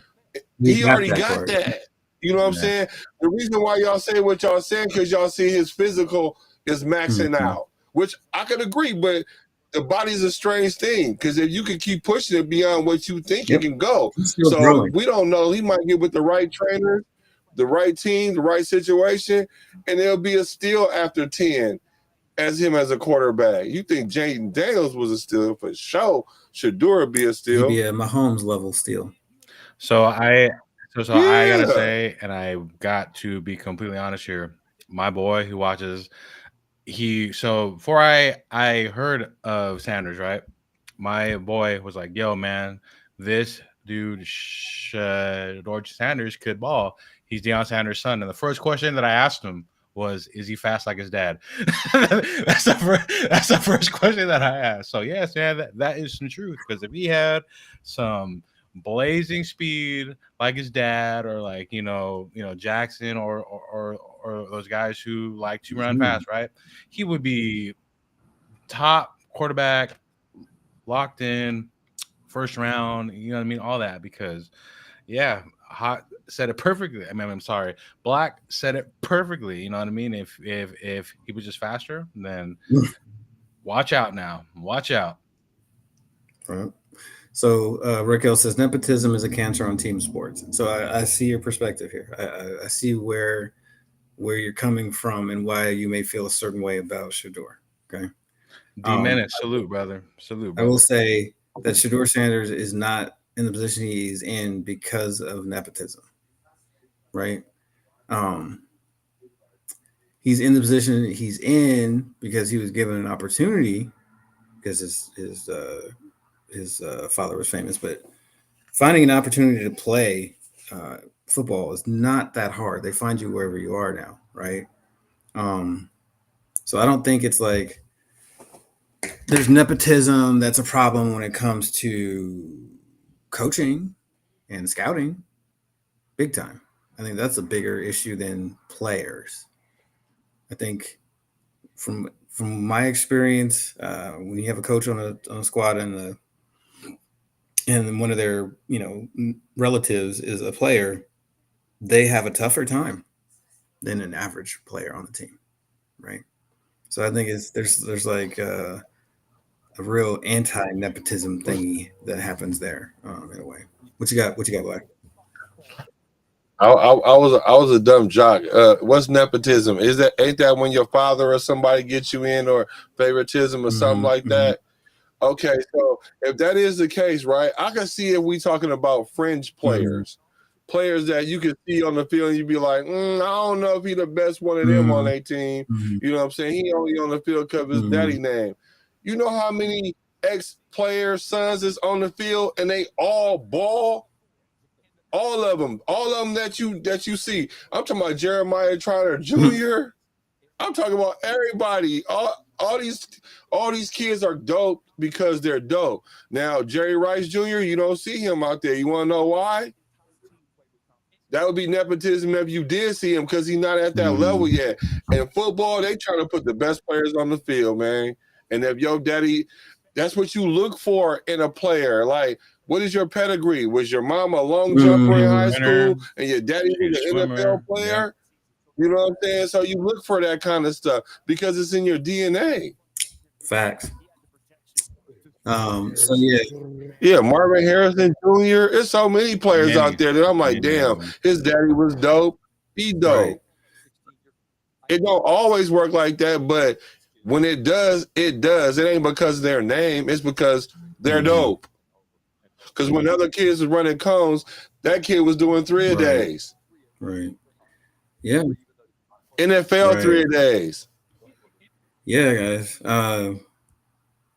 I hear the nepotism thing. That's something we always have to be aware of. Um, but I think you don't want to judge. You know, throw the baby out with the bathwater. I guess is the best way to to put it. Um, you know, we all want to see fairness, and we want a meritocracy, right, in football. And I think that the pressure to win makes that an almost like inevitability, right? Because if you do put players, relation to you ahead of their skill level, you're just gonna get fired. The game is too hard for that. You will lose your job real quick. So um, it kind of takes care of itself, right? So let's talk about it, guys. Let's talk about this whole Pete Carroll thing. Jared Gonzalez makes a very good point, and I want to say I second this. I lived up there. The cupboard was bare when Pete arrived in Seattle. They were not a good team. They drafted, they built from the beginning. He took them from dust to mediocre to Super Bowl winner to repeat Super Bowl participant and perennial, contender. So, I agree. you know, I think it cannot be really, you don't want to undersell what happened there, right? Um, and for a minute, they absolutely revolutionized the game of football with that defensive strategy. Absolutely. And if we They get him were too, it would be one of the greatest head coaches that we ever had. One of the greatest head, one of the Yeah. greatest, and I ain't trying to be biased, or anything like that, but um, it's just the people who don't like Pete Carroll because of his age, right? You got to see the whole picture, the whole aspect of it, aside from his, age. And I understand we have our rights to opinions, and things, but I personally feel like um, he would make a difference there day one.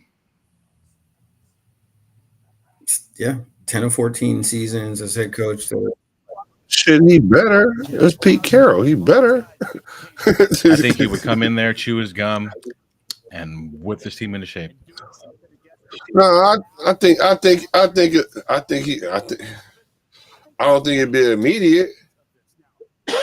He need a season. We'll win like 7 games. Yeah, so I say that with I know that we'll win way more than 4 games. You know what I mean? I have a higher bar that I expect from Pete Carroll, and I feel like he would play to or have our team going at the team or at the rate that we expect him to coach as. mhm. So then, if we did get Ben Johnson, ain't that his name? Ben, what was that his It was name? Ben. Ben Yeah. Johnson. Uncle Ben. Yeah. So if we were to get him, how many wins would you expect him to get year one? Just hypothetically. See, so I said this, earlier too. Like he's like a box of chocolates. We don't know what we're gonna get with him. I would have more faith in Pete Carroll having more wins in year one as him as a coach than Ben Johnson, and that's just me talking here. I definitely could see Ben Johnson getting more than 4 wins, but I wouldn't be as high on him as Pete Carroll, and that's just me. And I know that there's a lot of fans out there that are bummed, they're not happy because he and our coach, right? But I got to be real on both sides here. You know what I mean? I understand. He's the shiny new toy. He could be Mhm. the brand new young John Gruden, Sean Okay. Vay, the brand new coach, Andy Reid, right? So there's that, and then there's also Lions had a good team. They have a great O line. They have great talent there. It's not the same when you're going to the Lions to our team, right? And so I always try to be down to earth and see both sides of how things could be. And I just have a higher faith in Pete Carroll than Ben Johnson. And I know that's not Yeah. what a lot of people want to He hear. And isn't. I'm sure they're sitting there right now like this guy talking tripping, man. Ben Johnson, he's a mad scientist and all that. Why I can't see the chat, man? I need to see And the chat. I Mhm. understand it, but Let me see. we just don't know with Ben Johnson yet. You know what I mean? He could come here, we sign him to this great long big contract deal, right? And then he doesn't pan out to be what we expect to be. Yeah. Pete Carroll has a higher floor, is what I would say. Right.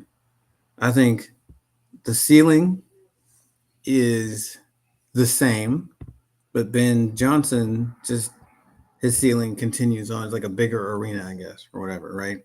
Like he's younger, so he can keep coaching.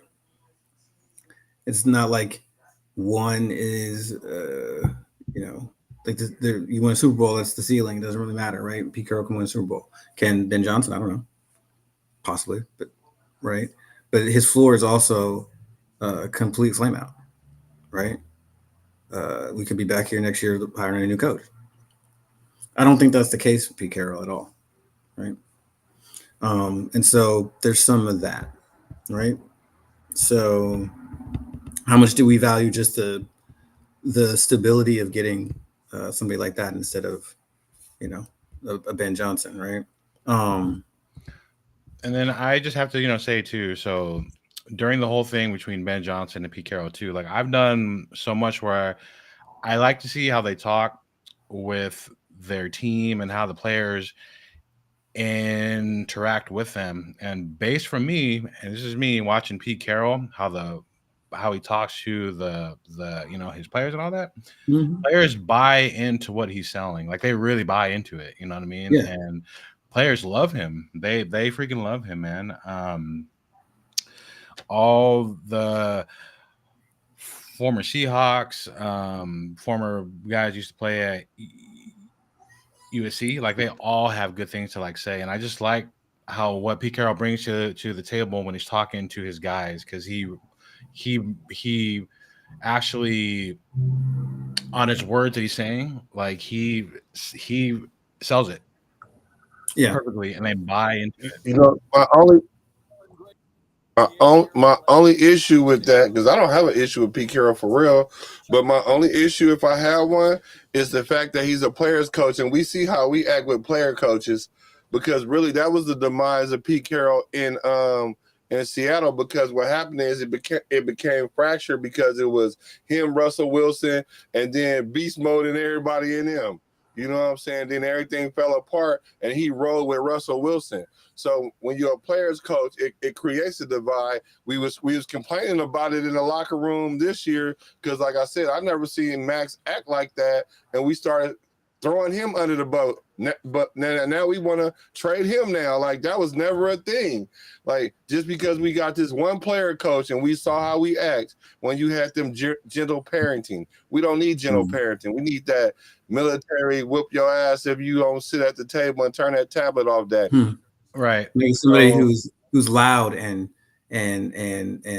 takes charge and makes the media pay attention to them instead of the guys in the locker room. Do we have anybody as a candidate like that? So I feel like, Pete Carroll could, if he had to be firm, right, with a team, he could definitely do that, but he won't do it like the hard ass coaches like Bill Belichick or those type of guys, right? And I recently watched something where Lindell White and Marshawn Lynch were on a podcast, and I believe it was Ryan Clark or Channing Crowder, asked him, he's like, hey, how was it like to be coached by Pete Carroll? And they both said, Pete Carroll he's a psychologist coach, to where he psychs guys up so well, and then they're all, look what he did with Geno Smith, like when he was a Jet, right? Like we all saw what happened to him, right? And then as soon as he went to the Seahawks, Pete Carroll, in his psychologist way, he sold him like dude, like you are a bad dude, and he performed way better, because I'll be honest with you, he's a leader of men. When he first went there, I didn't have any high hopes, on Geno going there. I was thinking like, okay, this is the Jet Geno. He's going to go over there. He's going to straight. But no, that was one of his best coaches. It ain't shit to do up there. That's why he was good. You know what? You just made me. I'm out on Pete Carroll now, because we don't need Phil Jackson. That ain't who the Raiders need. Like Pete Carroll is a good coach, and he probably could do that in Jacksonville. That'd probably be a good place for him, Jacksonville. He could do that with Are you Trevor sure? Lawrence and them. That probably would work well. But with the Raiders, the last thing you want to do is talk logic into somebody in Las Vegas, because there is no logic. And then they came from Oakland, so that's even worse. The logic is a little different. Pete Carroll logic is different. We do not need Phil Jackson. He made Brett look good because they in Washington. They don't do nothing but rain and drink coffee. You know what I'm saying? So it's cool, and blow trees. So that's cool. I ain't mad at that. But Pete Carroll, no, we don't need Phil Jackson. Damn, okay. I want him. Yep, I'm out. It's a no for me, dog. Hey, I respect that. You're like, I love you too, bro. That, right? I love you, bro. But Phil Jackson, I just gotta say, how many rings does Phil Jackson have with? And it was with two teams, right? I'm 11? Wearing this hat 11. So proudly here. We ain't got no Kobe. We ain't got no Jordan. We ain't got no Shaq. We ain't got no Pippen. We ain't got no Robin. We ain't got no Horace Grant. So I get that, right? But if you have a chance to even get a Phil Jackson, the Zen master, coaching you, that's a blessing, man. And that's just me. You know what I mean? And so let's not mix up analogies too much. Pete Carroll came to Seattle and they had nothing. That team was not good. They built that whole team. He got 6 years. So. Yeah. Okay. And how long did it take him to do like that? 2 or 3 years. Yeah. No. Hey, so No. if I'm wrong here, Wait. 2 or 3 years? So how many? What season did they go to the Super Bowl when he was with them? I'm looking up the Seahawks stuff right now because I knew this was going to and happen. then I just gotta say too. Because I know you're So gonna fuck with it. I believe now. Please correct me if I'm wrong. The worst season that Pete Carroll had in Seattle was like 9-7, right? Was And the NFC West is He garbage. coached them from Yep. 2010 to 2023. He was So that's 13 seasons. 137 and 89. So on average, 10 wins a season or more, a little bit more, right? I would love that. 10-9 in the postseason. Like they went to the playoffs 10 or 14 that he was there. And so let's look at the year by year stuff here. I'm pretty sure that his worst coaching season there was when they were like 9-7. I don't believe he had worse than a 9-game season. So when he first took over, they were actually 7-9. Okay. 2010. Okay. Okay. When they go to what year they went to the Super Bowl? Let's see. So 2010, he takes over. Let me just look at this. And then, yeah, he was on the all-decade team for 2010s for the NFL. So let's see. So Super Bowl.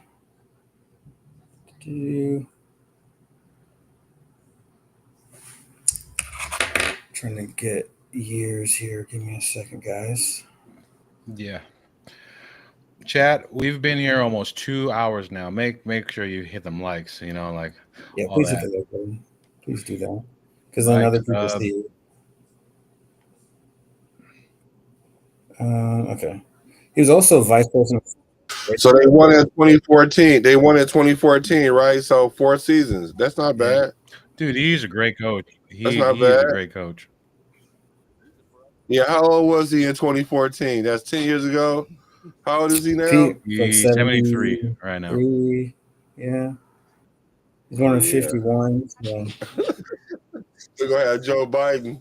He's going to be calling past players when we should be Listen, fact here. He is younger than the past 2 presidents that were in term, and he's in a lot better shape than a lot of older coaches in the NFL right now. Yeah, he's in great shape. Like I swear to God, Pete Carroll's running a 5K right now. Physically, right?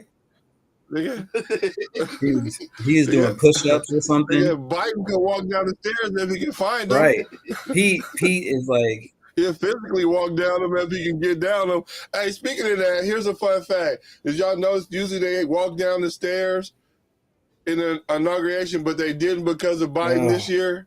Y'all didn't know that. I didn't know that. Because they didn't want to see Humpty Dumpty tumbling down the damn stairs. That would have been the funniest shit. Didn't Trump fall down the stairs though too? Old ass motherfuckers, man. Well, he did. Know. We got to stop with the whole. We got to stop with these chat. This is not a politics show. I just want to be clear. It's not. No, it's not. It's not a politics show. Man, it's an inauguration. We can't talk. I can't bring up Trump on the inauguration day either. I just got to tell the chat because some people might veer way left or way right. You know what I mean? So I just got to make it clear, that we're not a politics channel. BBZ says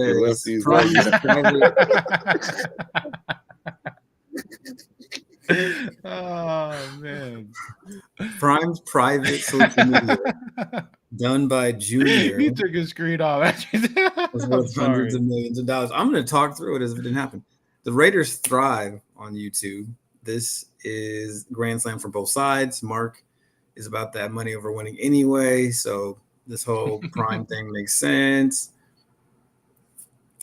I wouldn't be surprised if Mark Davis really liked the idea of Dion as the head coach. That would not be surprising. I've said this in the past. If Dion comes, it's a box office hit, smashing. It's a box office hit. We will get more primetime games than we've had in so long, dude. Just a lot of income coming. It'll be a lot of money. We better win them primetime games. In fact, Prime internet presence, coupled with the Raiders' internet presence, is out of here. It's global story at this point. Vegas is international. This is true.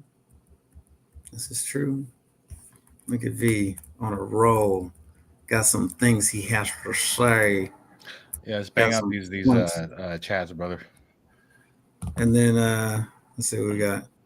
They said the same thing about Marino, about his arrogance. All great players have some kind of attitude or arrogance. You cannot be the leader of a football team and not have some jerk to you. Straight up. Because you ain't gonna please everybody. So sometimes you just don't care, right? He said he was arrogant. Marino's arrogant. Shador puts in the work. He does. He's the right pick for us. So VBZ is on the Shador train. All right. Operation Draft Shador starts today. Okay. Man, we gotta get a coach first. we gotta get a coach first. Gotta learn to bag the weed up, then get money. Rick L says Shador is a good kid. I just hope people don't expect too much from him. He could be another Bo Nix. What is wrong with Bo Nix? Man, he better than Bo Nix. What's wrong with Bo Nix? Nothing wrong with Bo Nix at all. There's but he better than Bo Nix, man. Bro. Although Bo Nix probably has a little bit stronger arm, I think that he just has overall better football feely stuff, right? And definitely like the elusiveness and the ability to throw accurately on the run is like high level stuff. He's not as fast as some of the other guys, but boy, he's very hard to tackle. All right. So yeah, thanks for the piece there. It says my boys beat the Warriors by 40 tonight. Some town business getting handled up there, huh? 40. Oh, hold on, Pizzo, my nizzle. Pizzo. I've never bumped heads with you about anything, and tonight is the night. You a Celtics fan? Pizzo. Hey. It's okay as long as we got one more championship. As long as we got a championship head to head on y'all. Cool. Y'all can have the 40-piece nuggets. Them $5. Yeah, I just gotta say, I strongly dislike the Boston Celtics. So Draymond didn't even play tonight. Yeah, Pizzle, you lost all kind of points. We know y'all scared of Draymond, right, man? Celtics? Why? No. That damn Celtics. So I just want to go on their half court and spit on that leprechaun. Celtics versus Lakers. No, I'm just kidding, man. I'm just kidding. No, I'm just fucking with you. But I do hate the Boston Celtics. I strongly dislike the Celtics. Yeah, F them Celtics. Anyway,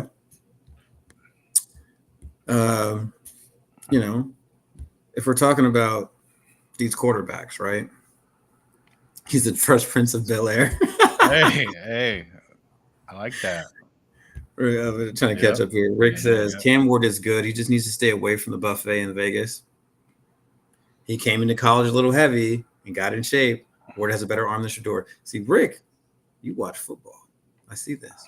Absolutely. He also needs to stay away from the poker tables or whatever, all of it, because that dude will put it all on black. He has a problem with hero plays. What's wrong with putting it on black? Hey. Hey, now, Rick said something smart here, and then he said Shador is all hype. So now, I think what he's is off it? the Shador. So I think he was being hyperbolic. I think he just like Ward. Yeah, he's being hyperbolic about the all hype thing. I think he has a thing about the nepotism issue, and feeling like fairness matters. He like Ward. So there you go. But he got a comprehensive reason, but the reason is he like Ward. He did have a great season in Miami. This is true.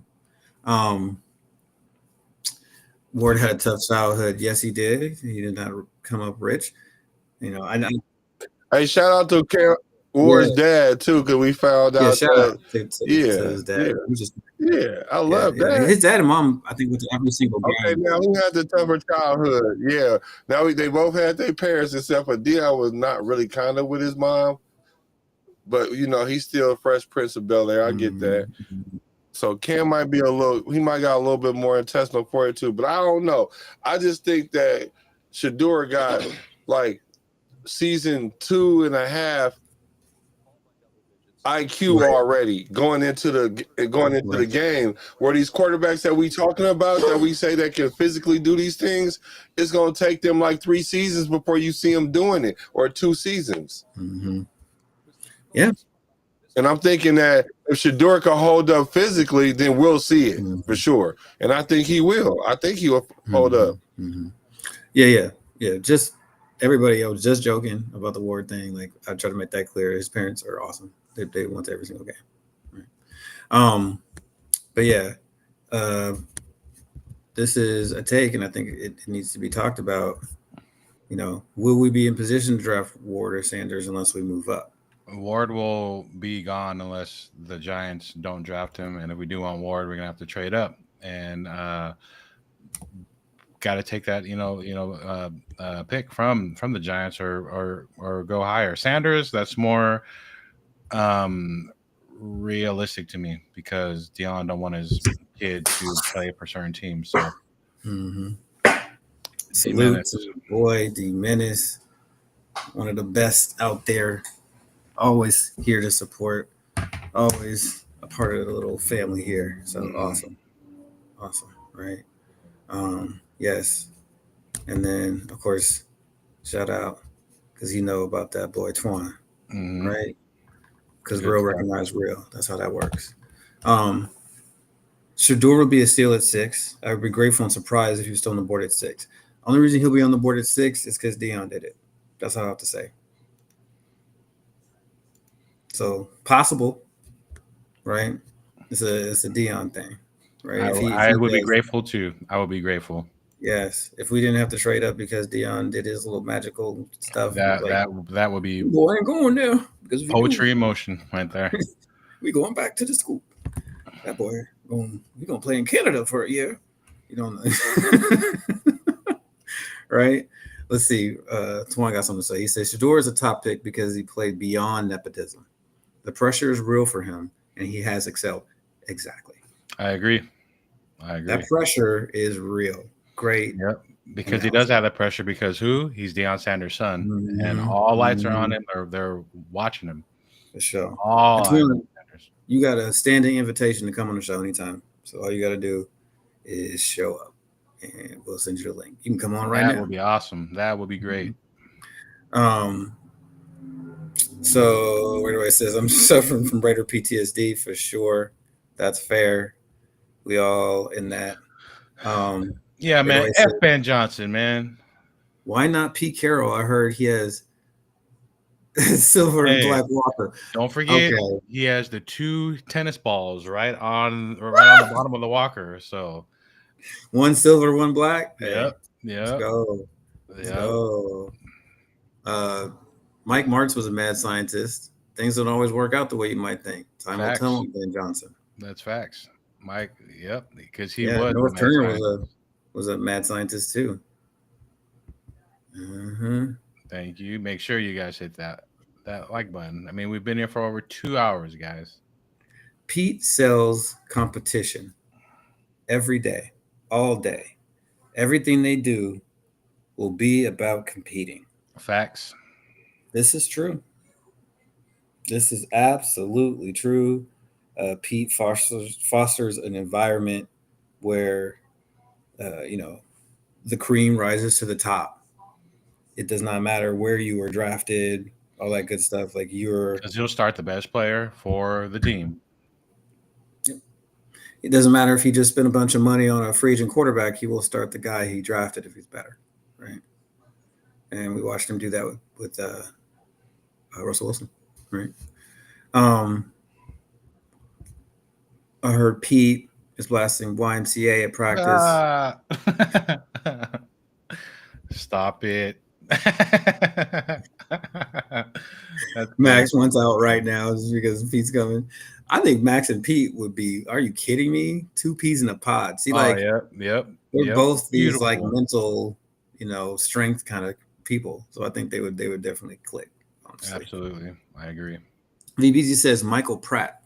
Michael Pratt was a draft pick that was eligible last season. I don't know where he ended up going, but he was in the top 10 of my quarterback rating last year. He's one of those guys who will get better over time because he's a cerebral guy, right? He's got a little bit of physical ability. He can scramble some, right? Arm is pretty okay. Not great, but okay. So interesting. Michael Pratt is an interesting player. I didn't even have him that high on my board, honestly. But Last year. yeah, David King says so much for all that Tom Brady hype. Van Johnson was offered 90 million. shout out to Dave Still didn't King wanna go. Raiders, man. Always dropping them bombs and then people's elbows, man. Yeah, man. F Ben Johnson, man. F Ben Johnson. Oh, it looks like we lost our boy. He'll come back in on the other side. Hold on, we got him. There we go. Yeah, like Ben Johnson, man. I don't know. Yo, man. F Ben Johnson.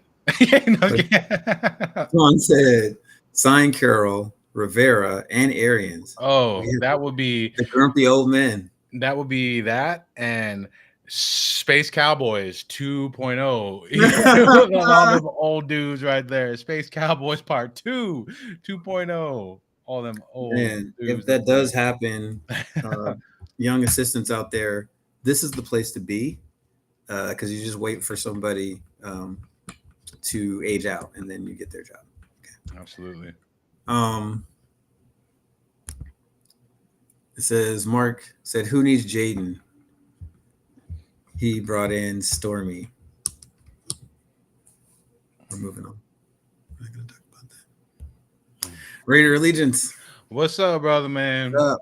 Check out his channel, y'all. He does some cool stuff too, man. Hey, shout out, brother. Thank you. I feel good about the fact that we got some real ones up here. Absolutely. You know what I mean? That means something. So thank you, everybody. Decided to show up and support this. You could be anywhere, and you chose to be here. So jokes Absolutely. On you.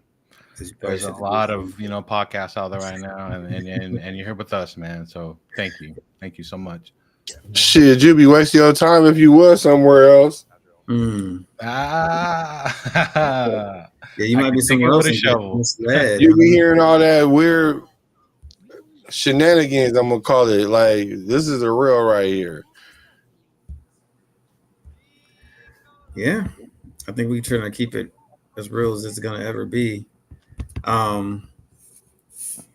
So we caught up with the chat, so that's good. I wanted to do that. So you want to do some picks for the game before we jam out of here? Yeah, I want to say one thing about the quarterback situation. There will be quarterbacks that emerge as we get closer. Absolutely. Not just already, I feel like Will Howard is somebody we need to keep an eye on, Nation. Do your homework on Will Howard. See what you see. Listen to the nerds. I saw him tonight. I saw what I wanted to see. What did you see? I was like, he cool, but we don't need him. We don't need no running quarterback, like no quarterback that think that's an option. Like, we do need like an AOC, God forbid I say this, an AOC back there looking at what's going on type quarterback that can run. Not a quarterback that they gonna be calling a quarterback draw plays for every now and then. Nah, we don't need that. We do not, because that's complicated to win like that, and we're not smart enough to do that. Like, if we had Ben Johnson, then I can entertain it.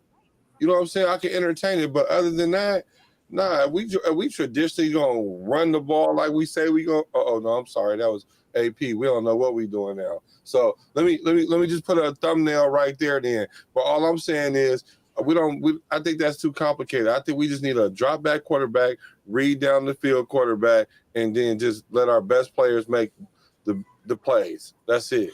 See, I would say Will Howard is that first. He just happens to have some mobility. And that's what I would like to have in our freaking quarterback. Like, not him to be necessarily a statue, right? But somebody who can move when he has to move. Mm-hmm. Okay, well, if they can temper that and not make that a focal part, like make him Jalen. Well, I guess Jalen not even like that no more. To me, Will Howard, That's from why I what don't I can like see, is somewhere in between Justin Herbert and Josh Allen. Oh, damn. Why would you say Justin Herbert? Because That's I'm the being part I real, don't man. like. He could That's be the part I Justin don't like. Herbert. That's the Right? part I don't like about him. Then Say Joe Burrow. You know, he could be Mr. Safety safe for all we know, right? Because Ohio State makes it easy to be safety safe guy and win a championship, right? Or he could be Josh Allen. I don't know how risky this dude is. He might be throwing balls into the. how tall know. is he? He's a 6'4" and something. Oh, tall dude. I'll just say this here. Something. Okay. I'll just say this. I'll reserve the right. I'll keep him on the board. Don't be shocked if during the combine, right, some quarterbacks are gonna wow some teams and some GMs, and aside from Sanders and Ward, right, there might be some others that might shoot up in our eyesight, man. You know what I mean? And the combine does that for y'all. The combine don't do that for me. No, Senior I'm Bowl. saying just all the people there, scouts, for like teams and stuff, they might just wow a team like Anthony Richardson, type, you know what I mean? Where they're like, Jackson Dart will be at the Senior Bowl. We'll get to see him throw against really tough competition again, right? See how he takes coaching, right? See how he responds to that sort of stuff. Get an idea of how people feel about him when they're around him, that sort of thing. And so we'll get some of that. I don't know what Will Howard's going to do, right? But a lot of times Senior Bowl puts some clarity on players, right? Especially if they play at lower competition. We can see them play against high competition and see if they still dominate. I think the combine does matter for some players, right? Like there are some questions. If Shador runs a 4.8, it's different than if he runs a 4.65. Right? I just want to say back to the combine real quick, right? Look what JJ McCarthy did last year. Like nobody had him, going, that high. But then he razzled and dazzled, some guys some people at the combine, right? And the Vikings thought highly of him, and he sold himself. Mm-hmm. Then he got hurt. Well, what am I being too nice about But I agree. No, I agree with you though, because I was gonna say like the only thing I want to see in the combine, and it does matter for some players. I was being hyperbolic as it was that it don't mean nothing. I didn't say it didn't mean nothing. I was like that changes your mind on some things. But yeah, I want to know if he run a 4.6 or a 4.7 or a 4.5 because yeah, that kind of matters. It don't matter as far as me drafting him, but it's just something to know. So he probably better off doing like his dad and don't run the 40 either. Like people gonna draft Shador where they gonna draft. They're not gonna make their mind up at the combine. Listen, this is the thing. Shador knows what he runs. Okay, Shador, if you run something that's a 4.6-ish, run. Yeah. Run and prove it, because then teams will be like, "Damn, he actually, wheels. You got little wheels there." Because 4.6 for a quarterback, you could do some things. If you run anything higher than a 4.65, do not run. Yeah, do not run. Which I think ain't no kind of run. Pete Carroll, I ain't gonna do him like that. Pete Carroll runs faster than him. No, I'm just kidding. I know, right? I know, right? That might be true. That might be true. I'm just that might be true. He probably look. Pete Carroll probably better than he do still. I've seen him in them practices playing scout quarterback. He was out there. He probably can throw it. He probably can read it. Never mind. Anyway, what we going with the playoff game? Because I want to get to the game I was right about. So I just want to say here, props to you for picking the Washington football team for beating you. Hey, you called it, brother, and I give you, your like props with that. And I was wrong, and I'll come out and I always say when I'm wrong, I'm wrong, and I was wrong on that pick. And you were the only person who picked them, so I give you, you're like props on that, brother. Yeah, Thank you. and It I will was about say time I got something right. major props on that. And I will say, if it weren't for the refs, I think that my prediction would have came true. But we'll move on. The refs, what the refs do? You talking about the refs? They was I'll very just cheeky. say one call that I didn't like in that Chiefs game was the helmet to helmet contact, play. Like, man, like I won't go, on and on about it, but I'll just say, it's hard to beat the Chiefs and the refs at the same time. So I'll just say that. Thank you very much. Yeah. Hey, So, you okay? We'll go with that. yeah. Because I'm not about to argue with no Raider fan about no damn Chiefs. That's what I ain't about to do. All right. So we got the Commanders versus the Eagles. Yeah. Okay. Okay. So now I'm gonna go last. Okay, I'll make this simple. My pick to go to the big dance, the Super Bowl, was the Ravens and the Eagles. I was wrong about the Ravens too, so but the Eagles are still my favorite to go for the side of the NFC. So I'm going with the Eagles.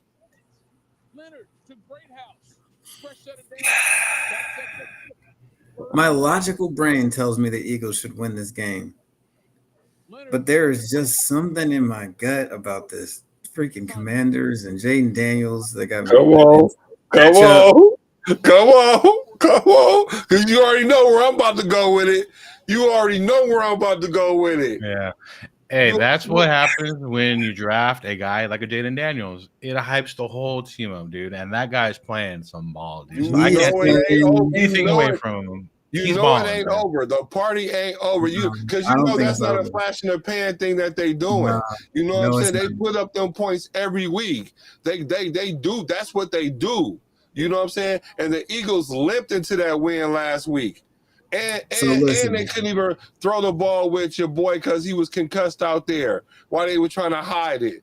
So that way they don't question it for this next coming game. Mm-hmm. But we ain't gonna talk about that. Y'all can limp in here if y'all want to. I'm telling you, the Redskins gonna win that game. I don't care if it's snowing. I don't care if it's a blizzard. I don't care what it is. They gonna lose. I ain't saying it's gonna be by much. It might be by a field goal by that kicker that with the ritual or whatever. I don't know. But it's they're gonna win. I'm telling you. Yeah, it feels like something. This is not over. Like the story not over. Not. Damn, bro, he's selling you hot. Just take it. No, he already. I was already on this, bro. I was already on this. I can feel it. It's just a feeling, man. Like they got that. They got that it. No, hey, so they're a great team, man. They are a fun team to watch, man. Like Jaden Daniels is super nice. Super nice. But it's not just him though.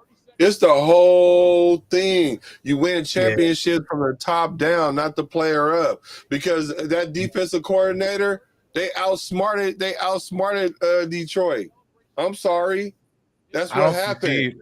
This is where I come in here and say I don't think that they're going to do that to the Eagles defense, bro. Like, so that's the question, right?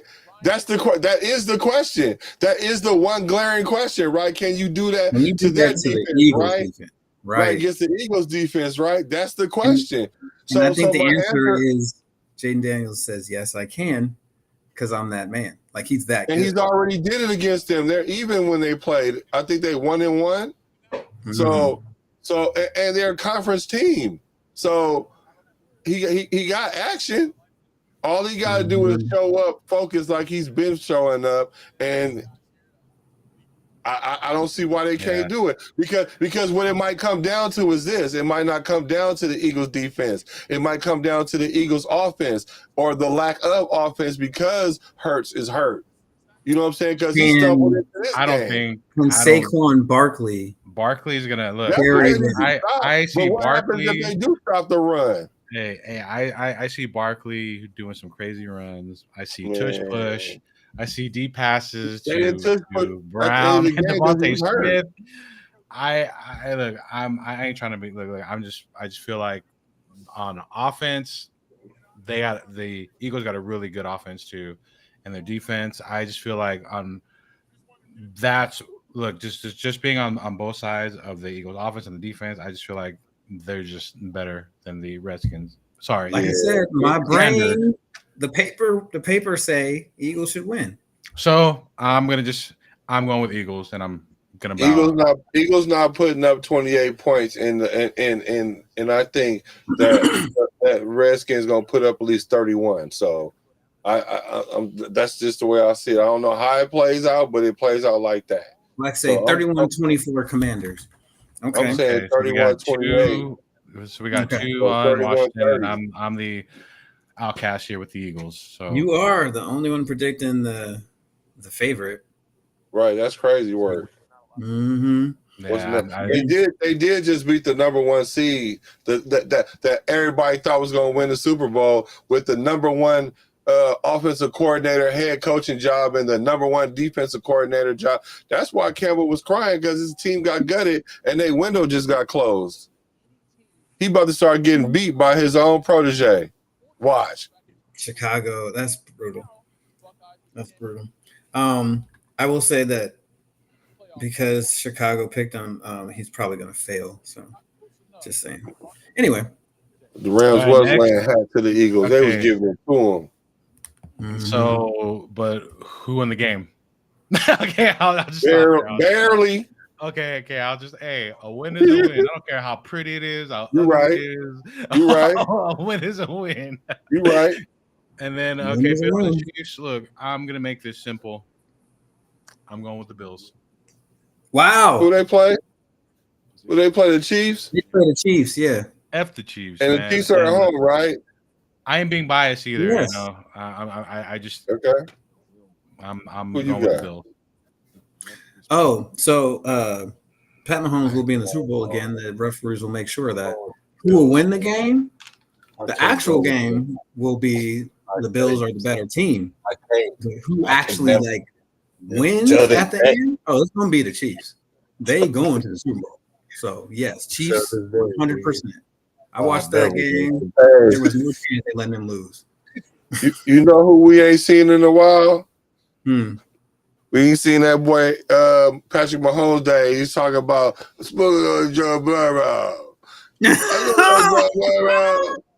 I'm talking about Joe Burrow. Who's smoking on Josh Allen? We smoking on Josh Allen. Who's smoking on Josh Allen too? We MVP pack. I'm going with Kansas City too. I hate to say it, but man, they not playing, man. They're not playing. They win every kind of way. It don't matter. And people, it's so ugly that people are blaming it on the refs. So if this was Baltimore, I would say they have a chance. But like Josh Allen doesn't play well. No. Josh Allen got the best chance to beat them, though. Do they? They always lose. Aside from they do. But that's why they got the best chance. Statistically, they got to win one. I just don't see the Chiefs hitting on all cylinders on offense like they are. Like they just get rough in the passer when they don't hit on. There you go. There you go. No, right. But I just feel like I know that when the Bills play the Chiefs, it's like when Jordan played the Pistons, right? So I feel like this is the time that he breaks through. Their Bills so they didn't earn it? Do it this time. So they didn't earn the Jordan. It's funny that you said that, because I said that. I said it's like the Jordan rules. They should get the Jordan rule. They earned it. But if we took that out of it, I guess we're going to ignore the fact that Travis Kelce was just running up and down the field like it was 7-on-6. They might have wanted to put somebody on Travis Kelce. They might want to put two people on him. Like you might want to put some. Yeah, that's the thing. You might want to look into. Yeah. So look, I'll just say this one last thing here. Yeah, they got Cameron Clark up there now. What the hell's going on? I feel like the Bills got a good defense. Their offense could put up points, and I'm gonna just bow out with that, and that's why my pick is gonna be the Bills. So chat, Pat, I mean, all you guys watching, I am the He outcast. talking about me. He must be talking about me. No, he talking about this man right here. Talking about they gonna lose. I am the outcast. I'm probably gonna be rooting for the Bills, but I know KC gonna win. I'm gonna be rooting for the Bills. I'm gonna be like, please, Josh, you can do it this time. Just run over a nigga. Yeah, come on, Josh Allen, MVP. Right? You know that's who they're gonna give it to. Listen, the Bills had one penalty in that game against Baltimore. That's all I have to say. One. Who?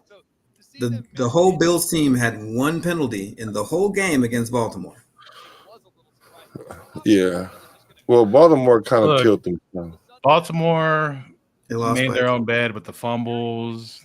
Mark Andrews, we all watched the game, right? But it is what it is. It's done. So there's so much shoulda, coulda, you know what I mean? But so let me ask you this, bro. Even as a quarterback, bro, and play receiver. Now let me preface my statement before I say what I'm about to say. That he still should have caught it because he's a professional. Like I get that, but let's also remember that he's a human being too, and there's human elements involved in catching balls all the time. You got to go through this process. Now, when he was rolling out to the right and he double pumped it like that, I promise you that threw him off. Yeah. I promise you that threw him off because he started already leaning and falling, and then now you got to kind of recalibrate, right?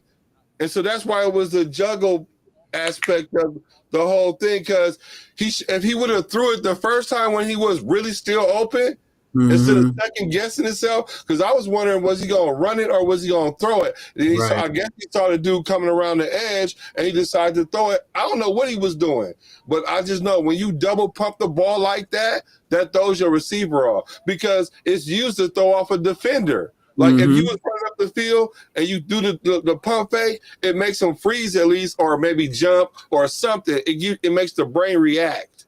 You know what I'm saying? And it did the same thing to Edwards, and it just was terrible things for it to happen. But he a professional, he still should have caught it. But I'm saying that it's just that micro thing that's the difference between winning games or going to overtime in this case. So I'm the Chiefs are weak, man. You're right. One of these years they'll play a good team. You know who? Brock Bowers would have caught that ball. So that's all I'm going to say about that. He's Brock Bowers. Okay. He catches everything. And then I just got to go back to this guy's comment, because I'm wondering if that's aimed at me, where it says this guy clearly has not seen the Chiefs games. So I think so. Yeah, that's you. Okay. Well, he's saying like they cheat, man. But remember when So is that towards me? That's you, because they cheat. He's saying you're talking about the Bills gonna win this game. How? But he just so he has that comment, right? But then he followed up with Chiefs are weak. They just need to play a good team with offense and defense. Do the Bills not have a good offense and a good defense? They do. He's contradicting himself there, right? But for you to say that I don't watch the Chiefs game, man, you're about to get a people's elbow, bro. I'm about to get the elbow pad and throw it off, man. Do like this, bro. He said, "Do you smell?" Oh, no. You would not cut Andrews for dropping that pass, man. Nah. Look. You don't cut him. You know what I mean? But look, we have a different take on that. I felt like it was something that he could have caught. I've seen Bowers drop passes before. No, you haven't. Not in the pros. I'm talking about in the hands. You ain't never seen him drop a ball in the hands? In the pros? Yeah, in the pros. I think he had 1 or 2 drops the whole season. Brock Bowers would have caught that. I don't care. I'm talking about I've seen him drop one in his hands, like right here. Like any pro would catch it. That's what I'm saying. So to say Brock Bowers would catch it, sure. Any NFL tight end would probably catch that. But what I'm saying is, like, there's a human element that shit happens, and that was it. Well, that was the wrong time for fucking shit to fucking happen for him. I agree. I agree. but to Andrew's defense, right? To his defense, the fumbles hurt that, too. So you can't blame it all on Mark Andrews. So that's all, I'll Yeah, say. those players who put the ball on the ground. Who put the ball on the ground for Baltimore? Yeah, we know Lamar did. Lamar did once, right? Was it Henry too, or It was Andrews. oh, it was Andrews? Yeah, he had a bad game. Oh yeah, he had a bad game. You can't put the ball on the ground then drop the ball. Yeah. Oh yeah, off with his head. I say. We changed our mind. You gotta go. You're right. Remember that? Yeah. Oh yeah, he did get stripped up. That's true. He did get stripped up. Like cold stripped. Too. Yeah, I was he like, did. are you He got serious? robbed. You They just took his take the cookie. ball from you like that? Right, he was trying to juke somebody else and got robbed. Because he said this nigga cost him they cost the game everything. Kick him out of town and give the fans the blood they looking for. That's right. You're right. You're right. You're right. You are You're right. I could not be a Andrews. just leader. Good job. Without hearing from the Good job, Chad. See, you changed his whole outlook on it. See, I'm He fair. sounds crazy sometimes, but he got I'm reasons. fair. Yeah. He got reasons.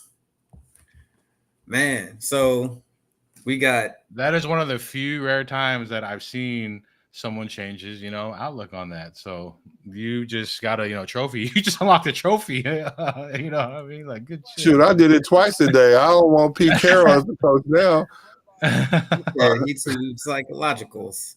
Yeah, it must be the greenery that we had today because it got my mind open. We smoking that ivory. We smoking this during Hey, Expansive. put it down and think with the chart and not your heart. Okay. Listen, I keep trying to tell you, you can't say chart without heart.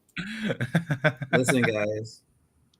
We're focusing on Pete Carroll and maybe a Dion, but let's not forget there's still one more. That's my guy.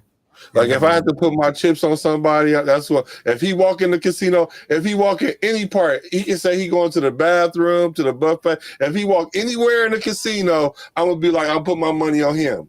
You know who I'm talking about? There's only one guy that we're not really giving enough to, right? Enough credit, thoughts, right?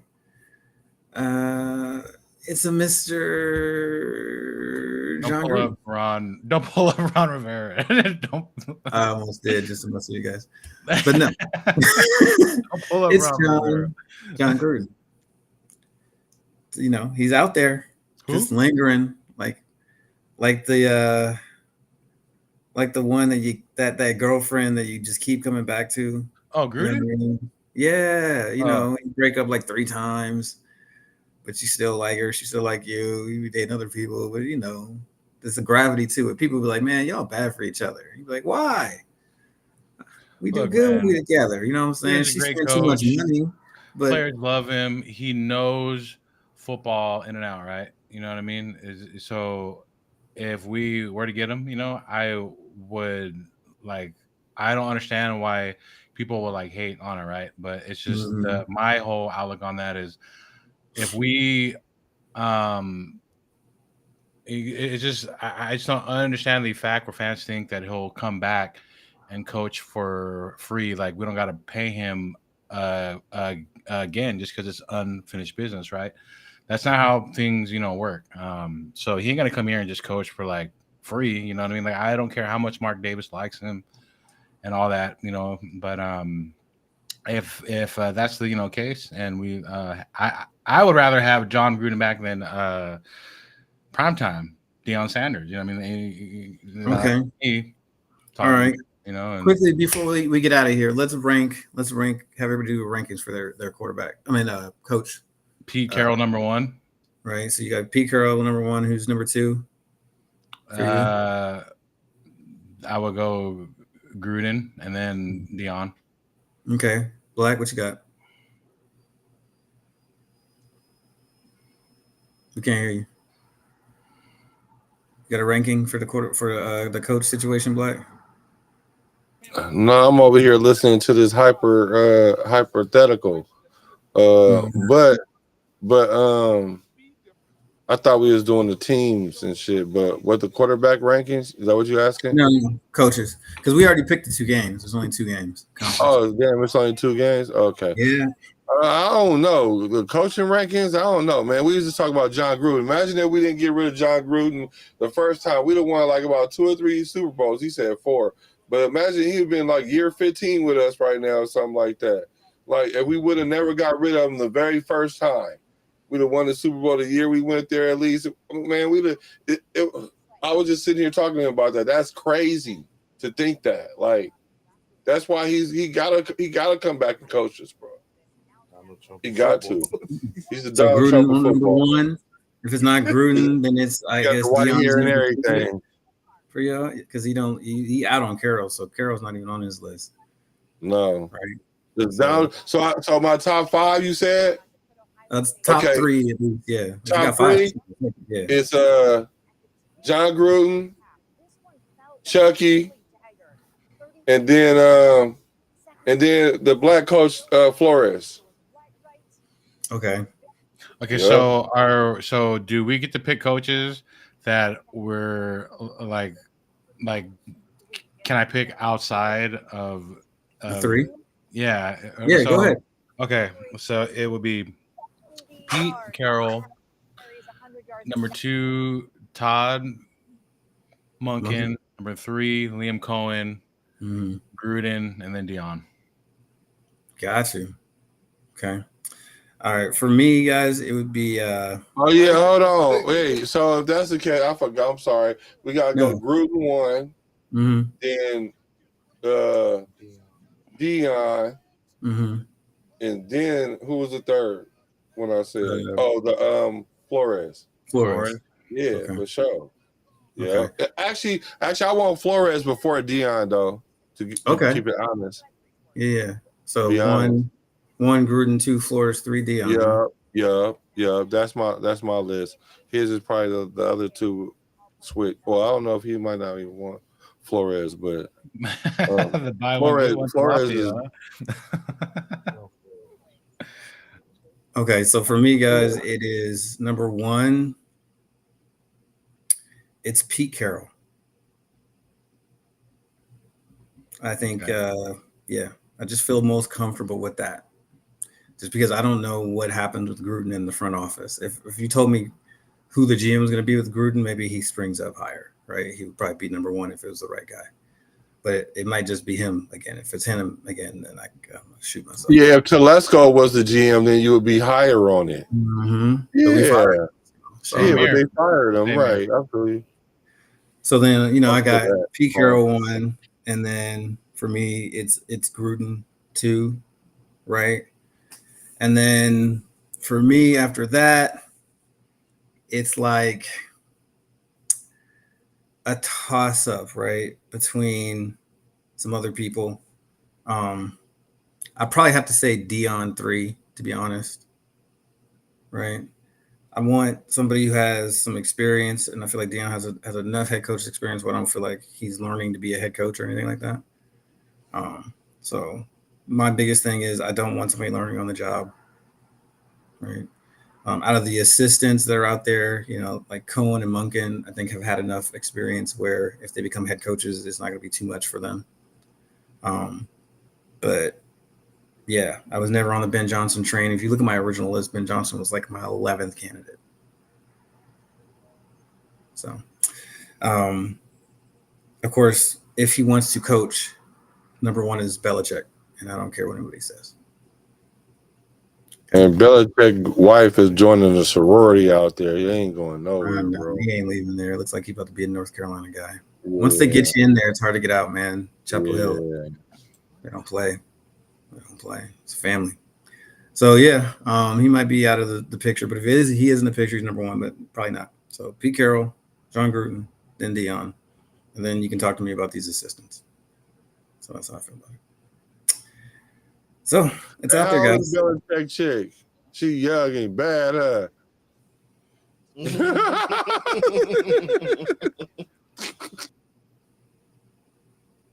that boy. Hey, They better not. They better leave his woman alone before they find whoever in Chapel Hill. They'd be like, "You better not mess with that's off Belichick, limits, woman." boy. If you anywhere in Chapel Hill, don't mess with Belichick's wife, Yeah, bro. please don't. Don't do that. We want you to like have a good life. I just don't feel like that's a dude. He way too serious for that shit, bro. He ain't no killer, but don't push him. Don't push him, bro. That boy used to coach Aaron Hernandez, and he knew Aaron Hernandez was crazy and still coached him. And he Coach him knew hard it. as hell too. He knew he was crazy and Yeah, he still give a coached shit him. too. He's like, your ass gonna sit down. You're right. You're like, that's not Do your job. He's like, do your I'm job. good. Go ahead, Chad. Belichick don't play. That boy. He said, I'm the one wearing the fucking Darth Sidious hood. I don't care. So yeah, that's where we at, man. Any last thoughts before we get up out of here from the folks, even for folks in the chat? If you got something you want to say, now's the time. Now's the time. Yeah, y'all go to the cabinet and get y'all fruit snacks because Ben Johnson ain't coming over no more. And that's not y'all daddy. And y'all can take all that old content and act like y'all didn't say what y'all said, but I seen y'all saying it. It's cool. Y'all gonna do that about every head. I guess they do it for content. Like, that's what I don't like. Like, are they doing it for content or do they really feel this way? You know what I'm saying? Because it's just weird. It's just weird, man. Yeah, I just want to say, Postpone judgment. That was my story. I'm sorry. That was my point. No, I'm Postpone sorry. judgment. Let the process play out, and then have a thought behind it or a feeling behind it. Because we doing too much feeling right now. Pause. Absolutely. We're in our feelings. So I absolutely agree with what he just said, about the whole Ben Johnson thing. It's over with. It's done. Okay, your guys' heart got broken and shattered, right? That's why I wasn't completely fully invested in him like all these other fans, because you can't count on anything until the ink hits that paper and it's done, right? And things change, day by day, second by second. And Ben Johnson, he had his choice in the back of his head, and the Bears was his team, right? So I don't want to hear it no more. I will no longer talk about Ben Johnson unless it is brought up as a topic in this show. But as of me on my personal channel, you will never see anything about Ben Johnson. Nothing. He is exiled. And I just want to say thank you for all the people who tuned in and watched here. Make sure you go to our channel, hit the sub, like our content, please. It's free. It don't cost a dime. And shout out to the content creators who failed, completely failed. Y'all dropped the ball, and that's why I take pride when I come on here, because we don't do that stuff. We don't say one thing that it's going to happen and it doesn't happen. You know why? Because it makes you look foolish, and you lost all credibility in your channel for posting all that BS and that nonsense, right? So that is what you get, right? And I always say, I like all the Raider content guys out there, but I just do have to say, for you guys selling wolf tickets out there, that's what you get. And I don't know if your guys' channel could recover from that, unless you're the like super higher up ones, which I'm sure to them it's like. But for all the tinier guys who are just trying to get clicks and likes and all that, shame on you. Shame on you. And I'm going to end this note by saying, I'm Western Confrence, aka Wild Wild West, right? The wagon train has stopped at the station, and it's time for us, to go. But on my take here, I just want to say, as I always say, keep it cool, keep it light, keep it fresh. But try to be a better person each day. Try to improve on yourself each day. Learn something each day. You know what I mean? Don't just be on your phone all day, pulling out some, BS, and you're just scrolling. Exercise your mind, all right? And stay safe out there. And it's been a pleasure as usual. Thank you. Thank you. Black, got anything you want to close with? Anything you want to teach them peoples about? Man, just give Gruden his job back, man. You said, give that man his job. Give that man his job. Yeah. Chaos. In the midst of chaos lies opportunity. It's a saying that I try to remember. Okay. Tell that to the people in LA. Shout out to my peeps out there, man. Shit just keeps getting worse, huh? Prayers and thoughts to all the family and all that out there, man. Kelly, Kelly, we gonna turn this shit into some lemonade somehow, man. I don't know how yet, but it's gonna be. But yeah, shout out to my peoples out there with the fires, man. That shit ain't cool. But yeah, chaos does give an opportunity, right, for somebody to emerge. So let's see what happens here. But the thing that you want to do is stay positive. Because what else the hell are you gonna do? Negative just guarantees you lose, right? And read in between the lines. That's where it's at. Right there. You know what I'm saying? One last thing I gotta say. Since the Chiefs are playing, keep a lookout for Taylor Swift and that long ass back, because she does have a long ass back. Why the long face? No, why the long ass back? I ain't gonna say the curse word, but yeah, that long ass back up there pulling that nonsense. Cut the crap, Taylor Swift. Taylor All right, I'm Swift is done. a gem. She's really nice to people in the stands and everything too. So shout out to that.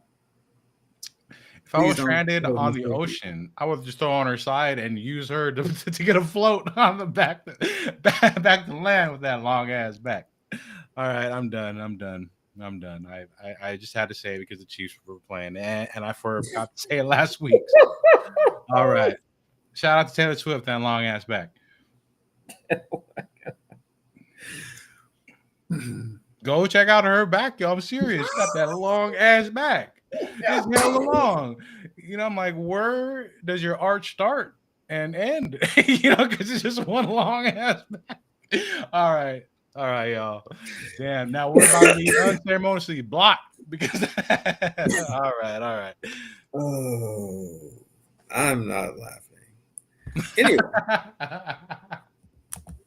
Anyway, a tall drink of water. So, like I said, speaking of tall, all right, no more. I'm sorry. Read in between the lines. That's what I said, right? And yeah, man, you know, just stay hot. Good night now.